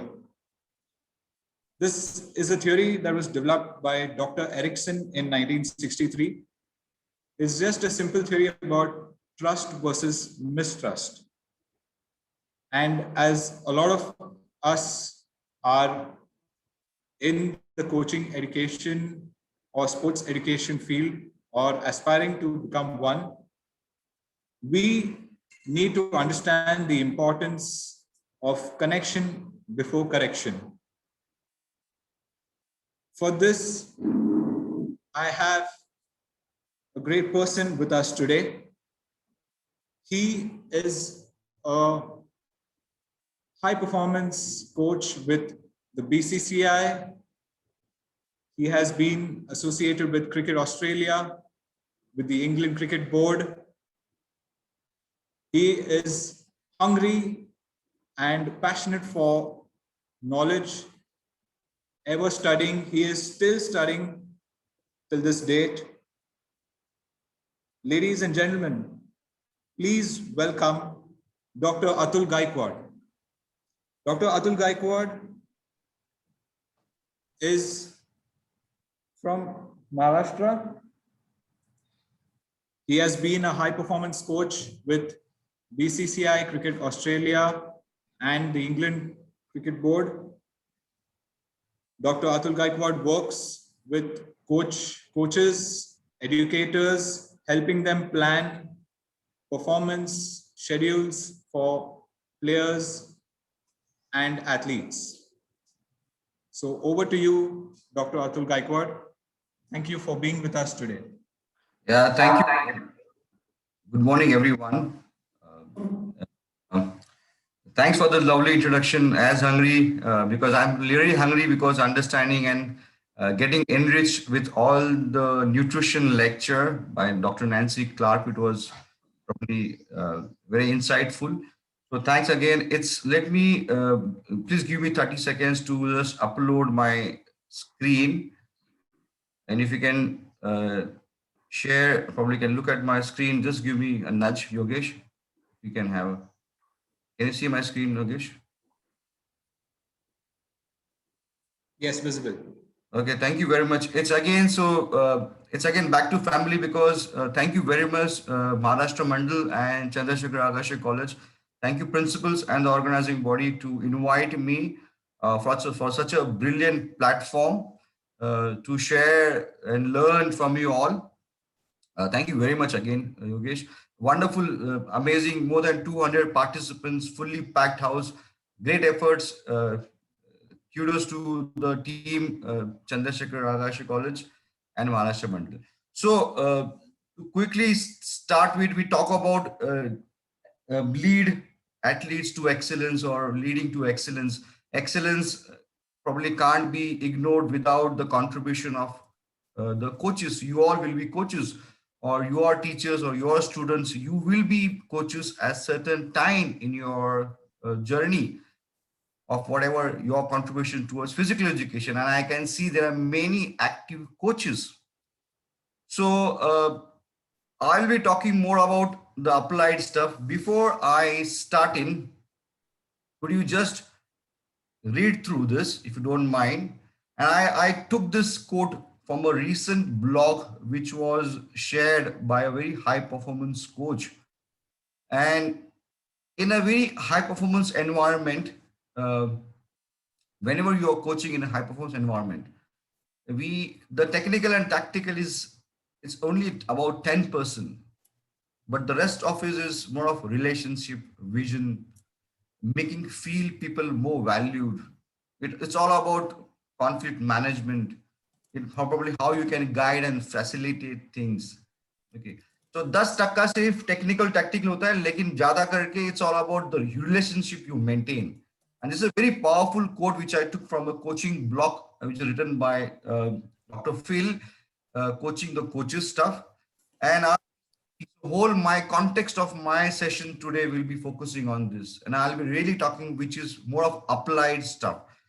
So to start with, I'll quickly share a story about a small state in our country called Sikkim. And this is something very applied. So I was recently appointed as a director of coaching for this state, and I will love to share this very short, inspiring story.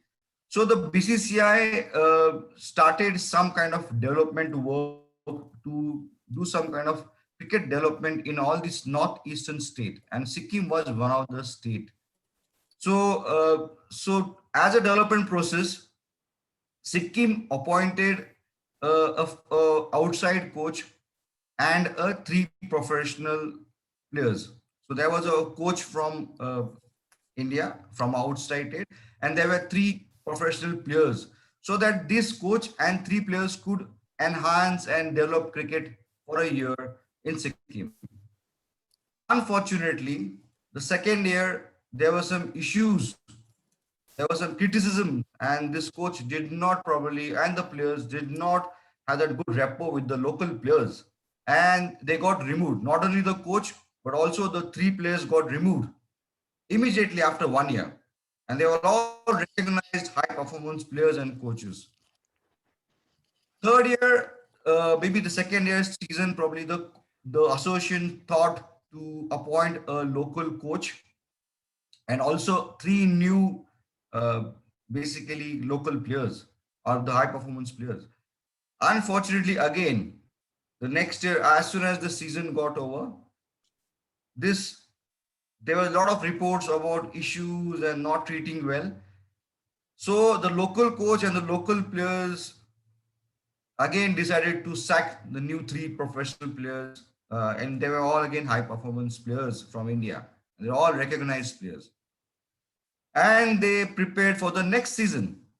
The third year came, the local coach was appointed, and again there were three new players, professional players, to develop Sikkim cricket. Now this time, interesting thing happened. So not only the local coach got sacked, but along with him, the three new professional players also got sacked. So, and it was a turbulence created, and the confidence was going down. Neither the cricket and all the stuff. And then probably I understood this whole history, and I approached, and they appointed me last year. So I was appointed. Along with me, there were three more professional players, one from Delhi, one from Punjab, and one from the middle part of the India. Okay. And the interesting, understanding the history of Sikkim and what things happened in 3 years. Okay. A simple stuff which I applied and which I'll be sharing you what things I applied. The immediate impact and these three pros did was they really inspired and impacted the life not only on the players, the current team players, but also all members. So the impact was such that these three professional players adopted the local players. So each one adopted around four players. So at present, all these three players have adopted around 12 players to come and they took a responsibility to develop these local players. And if you compare the last three impact this local players had with the professional guys was very bad. And immediate changes this three new professional made was huge. Something we never believed. Second impact was not only these three players who were highly sponsored by big companies, they shared their sponsorship to the new youngcomers or the local players. Such kind of generosity these three players created in the environment when they were. So they also offered to play a lot of local matches, and they also registered these local players in Delhi, Mumbai, Punjab, everywhere, because this was one of the most important stuff to get recognized and to develop cricket in Sikkim. So along with players, there was also a strong bonding between the association and also the professional players. Now this was only because there was a connection that was created in the performance environment. So coming to this topic, today's other session called connection before correction and becoming a why coach. So this connection is very, very important before you see such kind of impact, before any coach starts correcting or leading them to excellence or probably creating that performance enhancement. So my generally idea, which I will be sharing next 30 minutes, is greatly influenced by Rahul Dravid, Sachin Tendulkar, Wade Gilbert, John Wooden, and then Eddie Jones and Meg Bartlett and Coach K, because I follow a lot of multi-sports personalities and they have highly influenced my coaching life. And I will be sharing a collective knowledge about what they have shared. And unfortunately, I've got to know them, to work with them. And I'll be talking really some applied stuff. So in my short journey of 30 years of coaching, I have learned a lot, and this thing, same thing I'll be reflecting you in this very short period of time. So I want to ask you, and you can take some time and you can use the chat box if you want. What is common thing in all these sports personalities? So there is a hockey player there. There are some few national players around. There is some wrestling. There is some badminton guys, and there is some cricket. So if you can think on your own, and if you're allowed to chat, and I'll just wait for more 10 seconds. So what is common thing in them? All this. I'll wait for more 5 seconds, and if I can see some chat box coming up, no worries. Yes, discipline. They're all elite athletes of India. Yes, good relationship. I completely agree. Good one. Good one. I'll wait for more 10 seconds. I'll give some time for others to respond. What is common thing in all these sports personalities? And this will be really relevant to my next quote or the next slide, because unknowingly, knowingly, we try to forget this thing. I appreciate the comments coming up. Brilliant. Reality represent bonding, dedication, no racism, persistence, hard work. Yes, absolutely practice. Lovely. Great one. Focus. Neha Sood says focus. Okay. Cool. Okay, thank you very much. We'll come back to this chat later. Yes, these are all what you said are correct. But if you can closely, more deeply, and it's a very general thing, the most common thing in all this, these are all human beings. They're all people, isn't it? People with all the characters you said, focus, persistent, no racism. And in coaching, basically, we coach people first. And then the sports come. And then when the sports come, all this dedication, all this stuff. Coaching is all about people. Before we sometimes forget when we ask students basically why you play sports. There was a survey done and they were asked kids and young athletes, they were asked this question, why you play sports? Not a single answer came as that to get coached. Have you ever come across a survey where they said I play sports to get coached? Never. It is all about fun, performance, focus, all this enjoyment. So coaches, those who are in this coaching journey or those who are really coaching, please get your mindset here. We are dealing with people first and then the sports come. This is all about the first stage of coaching or teaching, because we human beings, we connect first and then we go to the sports. Hope the message is very, very clear. So great coaching always starts with building good relationship. It's all about connecting with other people.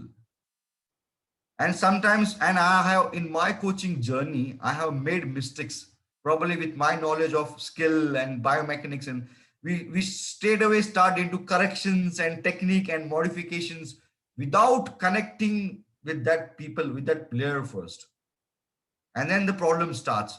But if you have this mindset of connection before correction, because they are people, we understood they are people, we have to connect them with head and heart. Okay. And if you do that, and if you build that relationship, then the correction becomes very, very easy, very, very smooth. And if there are issues with the correction, also we can again and again connect back. So the whole idea is all about creating this strong bond, the strong connection, whether it is a player, whether it is a student or a teacher, whether between the association members, whether it is admin, all the stuff. So remember, connections creating the strong bond, and this strong bond can be created with this four successful, quotes, or by I have taken this from a very successful coaches who shared these things in my coaching journey, and these four quotes really influenced. And if we go back and if you reflect back, अगर आप जाएंगे और वापस किसी coach के बारे में अगर देखेंगे कि why this coach is successful, this four quotes will get reflected back in their coaching sessions or whatever their behaviors. One, the very first statement which I borrowed was, and I always apply, is a student saying to themselves or the coach, "Coach, please make me feel special." And I'll come to this quote and how I use this. Second, which I took from the Japan and the Indian Railway Board, was basically they always say that to rule is to serve. Okay. If you really want to be ruling these people is to serve the participants. If you don't, so as coaches, we are servants for the players. And sometimes you forget this. So service before you rule them. So be a servant for their needs. And as I said, third, connection before correction. And the fourth one, which I'll be talking more about, being a why coach or becoming a why coach always. So let's start with this first powerful quote. So as you step on the ground or any environment, whether it is your admin, whether it is a college, whether it is a school environment, anywhere, if a player, and if you try to understand a player, okay, and if you make player feel that he's special or she's special, understand the impact you will create. Every player, every individual wants that special need from you, teachers or coaches here. And if I can create some attempt, some kind of opportunity to make these players special in any way, by listening, by guiding, by giving a shoulder, whatever it is, if you can connect this statement in your environment, because every player with whatever skill set he or she has creates something, expects from you. So whenever I step on the ground, I have this mindset that each player is thinking, coach, can you make me feel special? And if you can make him or her special, the rest thing can follow easily. This is what I really apply. Second is a good connections can be the starting point, by building a good trust and creating a positive environment, and that really influences the building the strong relationship. And for that, we have to really create a psychological safety, and this is very much ignored, and I personally ignored in my coaching journey. This psychological safety is very, very, very important. How we can create this psychological safety? I'll give I'll share something which high performance coaches do, and we have applied this in Sikkim, which you saw the results, how this pro behaved and they connected and the strong bonding was done. So first is to create a psychological safety. We really have to match our frequency.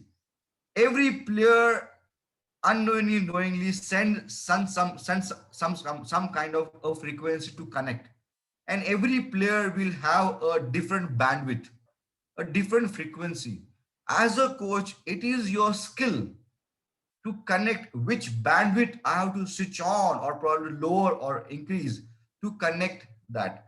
If you as a coach can know the player or know the frequency and what frequency connects, then you can easily hear the song or the probably lecture, whatever it is. Imagine you driving in a car, and if you want to switch to 98.3 or 91.3 or 95.5, if you really want to connect, we have to probably adjust the frequency so you can hear multiple people at one time also. So switching or understanding the radio frequency, each signal, each player sends is a trick. And if you can match this by various ways, okay, and this can be done by one.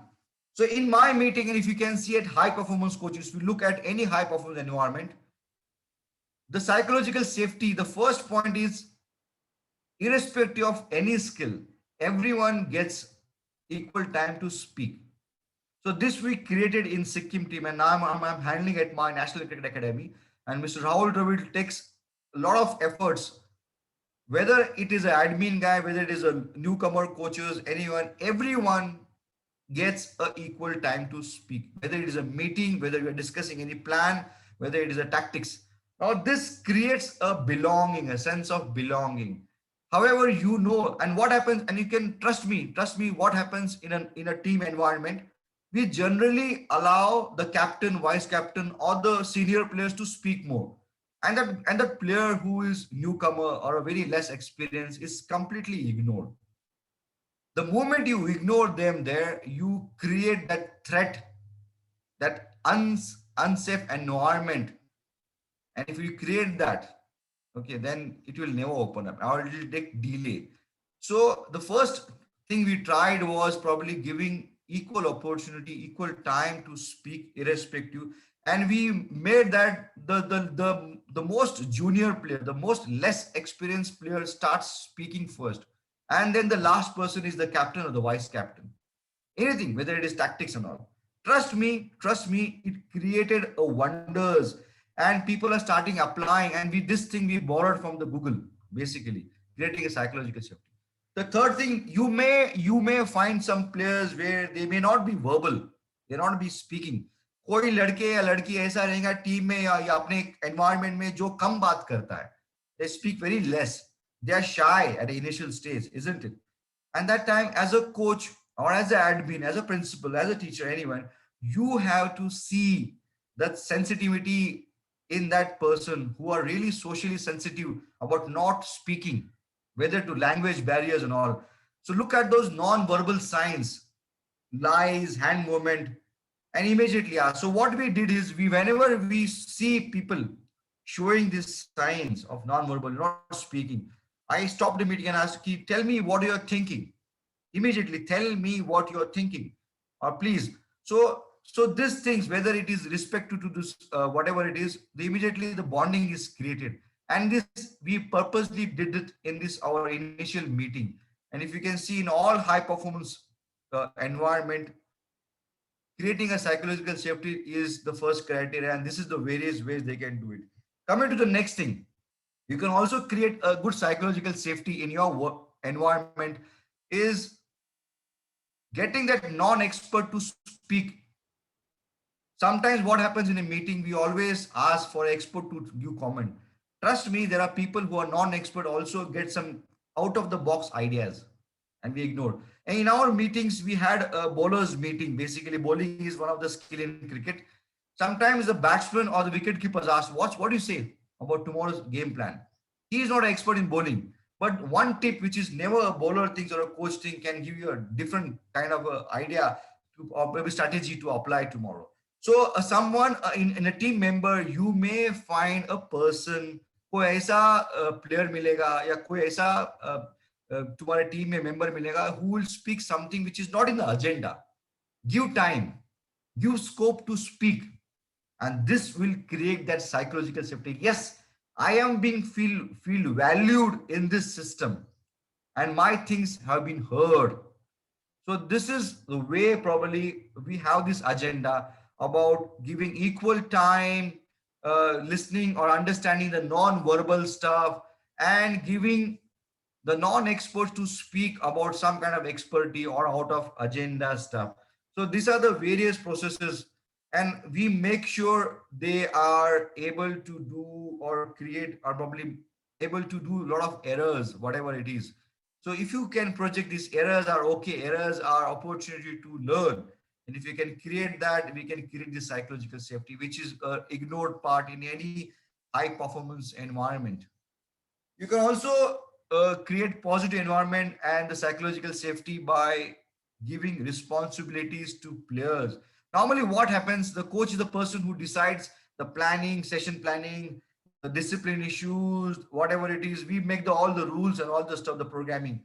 But what at high performance team, and everyone, you must be doing this, is that we did it in Sikkim, is that irrespective of whatever responsibility or whatever experience is there, we gave a small responsibility to each player, whether it is planning, whether it is with respect to discipline issues, the maybe the logistics, the hotel, anything, arranging a team meeting, make understanding or keeping note with the hydration stuff, whatever it is.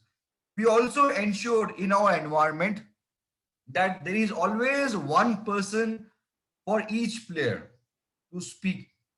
For example, in a team, there are 4 or 5 support staff. In a team game, or basically, we may ensure that there is always a coach and a player. So, for example, a player XYZ, if he has some doubt or some concern, you have to share something, there is always one team member or a team coach. Okay. So the team coach can have 4 responsibility, 4 players with him. The assistant coach can have 4 players. But apart from the support staff, there will be always a one player. It's called a buddy system. And this system was recently applied in a very famous team in India, which won recently equivalent Ranji Trophy match in India, basically. I'm talking about Mumbai team, and Mumbai was going down, and the coach applied this idea that there was at least one player to help this player. And they did this mandatory for each team. And this really created some kind of great bonding. And an amazing thing that the coach did was basically, and we did was, the 2 competitors were buddy system. They were probably attached together. So the gelling was more, initially there was some kind of integration, but there was some kind of resistance, but then they integrated very well. Then obviously, most of the time we gave opportunity to decide on making, great opportunities, whether it is team environment, tactics, whatever it is. So these are the various ways, and I think most of you must be doing this, but just a refreshing for you. So, but this buddy system really worked in the team environment. The last part probably I'll be coming here is, irrespective of creating all this psychological safety and connections and all, the last thing which really matters is, to ask yourself, whether you are a teacher, coach, a player, why I do what I do. And ask yourself every time, frequently, whether you are conducting lectures or sessions or on the ground, why I am coaching, why I am planning this way, why I am doing this activity. If you don't have a clear answer, that means you're on a wrong bus. So always challenge yourself as a coach or a teacher or admin. Why? And this why really gives you a kind of a purpose. This why is attached to more about your values. This why will define what values are attached to you. Why I am dropping this guy, why I am taking this, why I am doing such kind of strategies, why gives you an end point. It shapes your coaching philosophy. It shapes your coaching behaviors. It shapes, and it's strong, and it bonds that team together. And here the connection comes very, very strongly. This why is a very powerful tool for any coach. Trust me, it gives you a purpose, things of why you're doing it. It gives a value. It shapes the environment. And in a very difficult or a current situation or a pressure situation, where you all coaches or teachers or the students will be, this gives you a pathway or a gateway to answer many kind of questions or concerns which might get raised on. So always talk to yourself, or you should have an answer. Why I am doing this. So becoming a why coach is very important. Keep that student, keep that why in you, which is very, very important. If you don't know the why, that means, as I said, you're in the wrong verse. Lastly, then I come about, now we found about the connections, which is very, very important, creating the psychological safety and to serve them or being a servant. I really want to sum up basically is why it's all about. Then what about successful coaching? How do you define a successful coaching? And I like to share this. Successful coaching is all about, it's all about only excellence, but there are so many steps. So I can sum up successful coaching is, first, basically, know your students. Successful coaching, a coach is a successful coach who really knows the student very well, the needs, the want, the psychological safety, the goals, everything. If you most of the time, what happens in our coaching courses or coach education or BPEd, MPEd, we emphasize more on the technicality and how to coach and the rules and regulations. I generally feel we should go the reverse one. Probably successful coaching starts with knowing your students very well, because as I said, we are dealing with people first, okay, and then the sports later. So knowing the people is very, very important. Second is basically, after knowing the students, you should know yourself. How many of you really know yourself? Why you are coaching, your psychological behavior, your personality, your intrapersonal skill, your interpersonal skills, that matters a lot. How you connect, where do you go into a shell? So how many times in our coaching journey or a teaching journey you self reflect and you try to know about yourself first? हमको खुद को पता नहीं कि हम लोग क्या है, so probably how we can know our students, isn't it?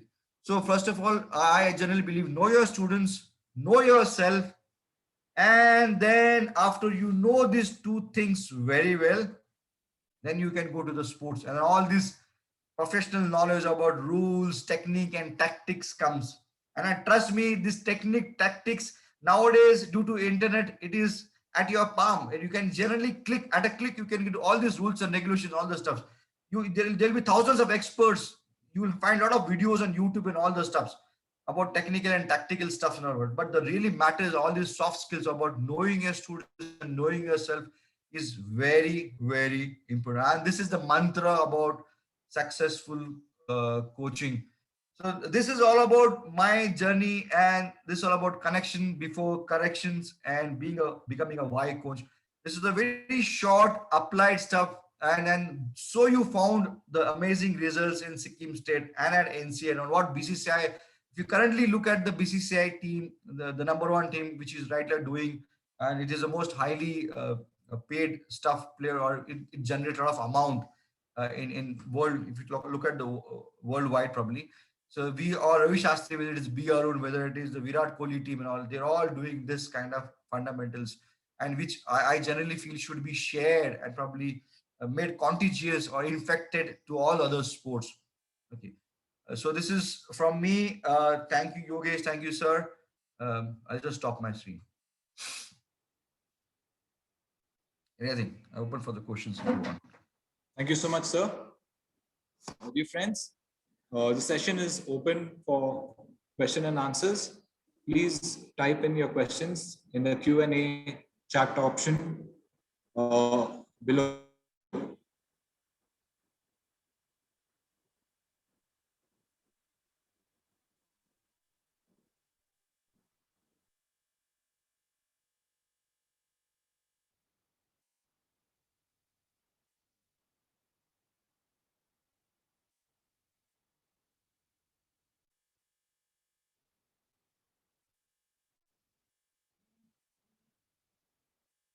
Are there any questions coming up?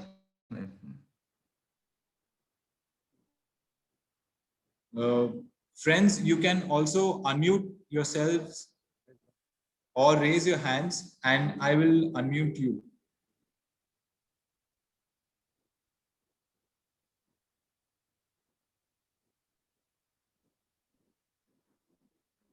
Please feel free to ask questions. So there was a question about how training and coaching can go hand in hand. Yeah, actually, training is a part of coaching. The coaching is a holistic approach. Uh, Basically, so you have to integrate. It's not a different. It's a part of coaching basically. So you talk about training. It's all about physical fitness training. If you are probably coming from that, so I hope so. It's a part and parcel. Buddy system. So basically, buddy system. There's a question in the buddy system. So what I'm doing is in a team, basically. So there are two batters. So I will. So there's a A player and there's a B player. So I will at the start of the season, I'll probably make them or give them assignment that you are the buddy or you are a friend, and in any problem which comes to you, you have to approach this player first before coming to us. So in any environment, if you're handling a team, so you match, give one partner. So before they, so sometimes in a group, people feel difficult to ask questions or to raise answers or probably to comment. So one to one, they can have a dialogue, they can talk, and it may be a less experienced player and one is a highly experienced player. So they can be buddy. There can be two same skills or two different skills. And this buddy systems creates that opportunity, that psychological safety to speak on a greater platform. That confidence is raised. So you can just join it. I hope this is you answered. Probably ये आपको answer मिला. Buddy system to engage two players together. You can have a buddy, you can have a pair, you can have three together. Uh, okay, so there are various parameters, there are various tools, there are assessment sheets, basically easily available. They're offline, online. There are some questions where you can go and do the psychometric testing. There are some easy ways. See, basically, knowing the mindset, we invest most of the time initially before we start the season. It's called pre-season or off-season. We have a lot of questionnaires and maybe interview process. We dig in. We have an interview. We ask about not about the game, but about the family. We try to involve their local coaches. What happens in a camp? We forget their local coach. Now, what we do here at NC and other system is that we go and talk to the local coach first. Local coach first. Because the local coach or his childhood coach knows the exact journey the player has come into. So understanding the when it comes from his local coach, this makes a huge impact. And then the parents, and then the journey and the school environment. So there are short questions we ask them to know the habits, know the psychology stuff. So apart from the test matters, there are this thing. So various ways. So the interview process is very, very important. And this is a very informal talk on a coffee or a chai or anything else. There's a next question from Dr. Shraddha is how important is accepting in addition to knowing self and others. Very, very pertinent question is as probably you know what you are and accepting it. That's a very tough call. Basically, but yes, there is no shortcut. There is no other way. In addition to knowing self and others, definitely we acceptance. Basically, if you know the values, if you know the why, if you have the clear values and why, if you know the purpose, then the acceptance becomes very easy. Because taking any coaching assignment. If you look at any coaching environment, if you are taking any assignment, अगर आप कौन सी assignment लेते हैं, you know exactly the purpose. If you know the purpose, if you know the value behind this purpose, whether it is humanity, whether it is respect, whatever it is. So if you know the purpose, and if you go back to your purpose, if you go back to your philosophy, then the acceptance becomes very easy. This is probably I feel generally.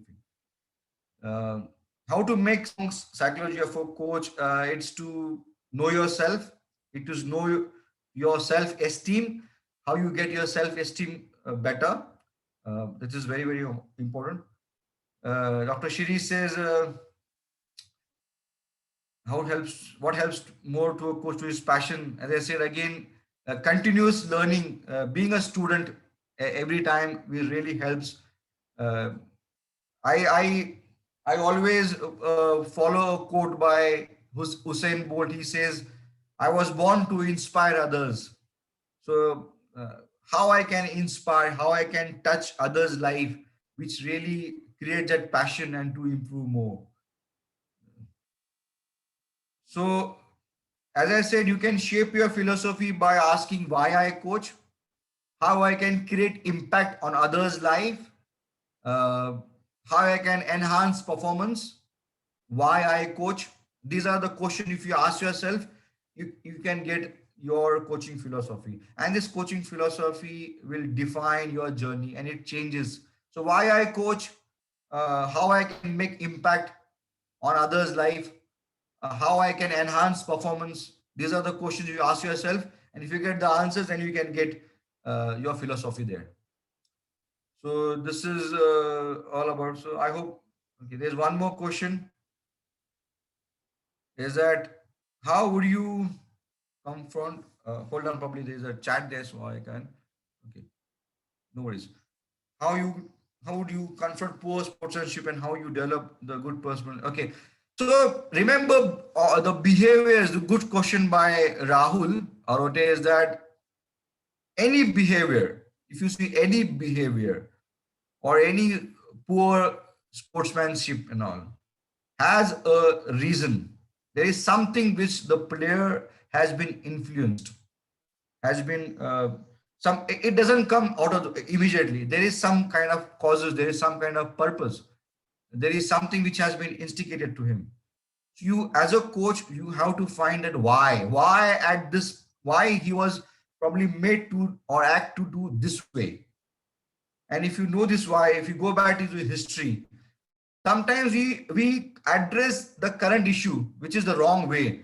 Please go back why, understand the journey of the player, how he has behaved, kisne chabi lagaya, what has gone wrong. If you create, I always this is a good code if you can take for teachers and coaches. Listen very carefully. Environments shape the player's behavior, or environment shapes players action. So whatever the environment is, the players starts adapting that and they get that behavior or the characters. And the coaches are the architects of this environment. So the players, the environments, the players get shaped by the environment, and the coaches are the architects of this environment. Now, if the environment is unhealthy, if the environment is non-sportsmanship, the players will reflect the same thing.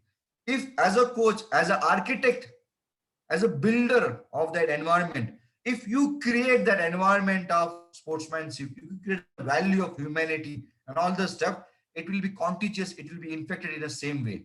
This is my problem. So we, as a coaches, we focus more on creating a better environment, a positive environment, and automatically you'll see that results coming up.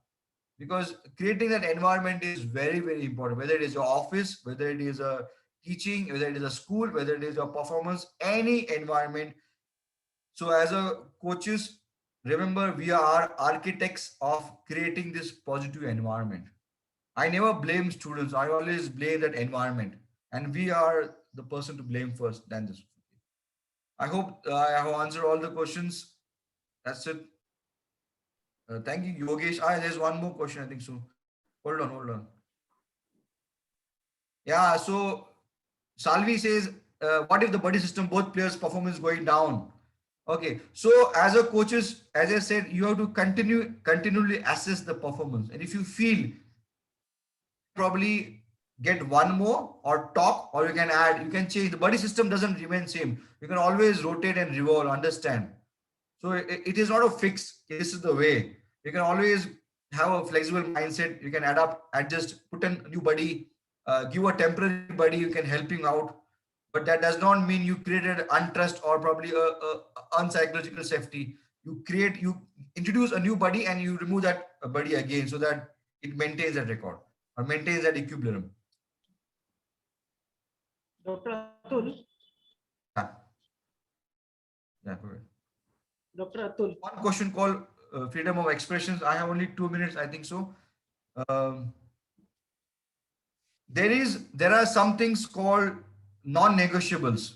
So what happens when we take a team, we make rules, laws, rules.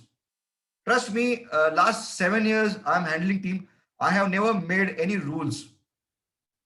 And this I borrowed this habit from Cricket Australia. What they do is the rules, the non-negotiables things are done by the players. I tell them that we all there, we have done all the hard work. Let's come up with some kind of strategies where if you do these things, this will improve performance. What are those things which are non-negotiables? And so they write it down on their own. So the rules and the regulations are coming from them. Apart from them, we give a window called a free time where they can come and express themselves, whatever it is. And it's an open platform, and it is not taken by heart. So there is a time, there's a window given in every day or a week time where there is a deliberate attempt to express themselves. Okay. So always there is a window to express. There is a non-negotiable things which will not impact the team. So these are the ways you can create this system. And trust me, if it comes from the players, your job becomes very easy as a coach or a teacher. So there are various tools to behaviors and all. As I said, change the environment, you'll change the behaviors. It takes time. It takes time, but it requires a lot of efforts to know the students. We spend a lot of time on technicality, how to dribble, the rules and regulations, but how many times you really spend understanding the player's mind, and so the psychology, the behavior pattern, it is good. Okay, so there are no. Yes, parents definitely can help in improving performance. As I said, we regularly conduct orientation programs with the parents, and the things we share, the value which we create, there are things which are good we share with the parents too. That's it. So thank you very much, Yogesh. I hope I have answered all the. Dr. Atul. Sir, Hello. Yeah, go ahead. Yeah. Hello. Yes, sir. I can hear you. Dr. Atul, is coaching art or science? Great question. It's a mix of both, and the more, as I said, to know the psychology, I should know the science. To teach any technicality, I should know the science. But at the same times, we are dealing with human beings. People first. People comes with a lot of diversity. There's a lot of degrees of freedom. So as an artist, when artists we tend, if I tell everyone to paint a picture of a rose, everyone will have a different shapes and sides, and everybody is creative. So the human mind is so creative. We have different behaviors, and I can't have the same rules and regulations. So coaching is an art because we are dealing with human beings with a different diversity and different mind and different kind. So I completely bang on coaching. Is more about the art and also a science too. It's a combination of both. It's not completely art, not a completely science. It's a great equilibrium of art and science. So sometimes the science part as a coach, you should know when the science part has to come up, and as a coach, you should know when the art has to come up. Both has to go hand in hand together. Thank you, Sopan sir. Thank you. Thank you so much, friends, for the questions. Thank you so much, Dr. Atul Gaikwad, for the time that you have spent with us. I really appreciate the talk, the slides, everything that you've done for this session. It has been really, really insightful. We have learned probably after all, we are human beings, and we need to have some empathy. We need to show some kindness towards our students, towards our players, so that they flourish and perform well at elite levels. Thank you so much, Dr. Atul Gaikwad. Thank you. My pleasure.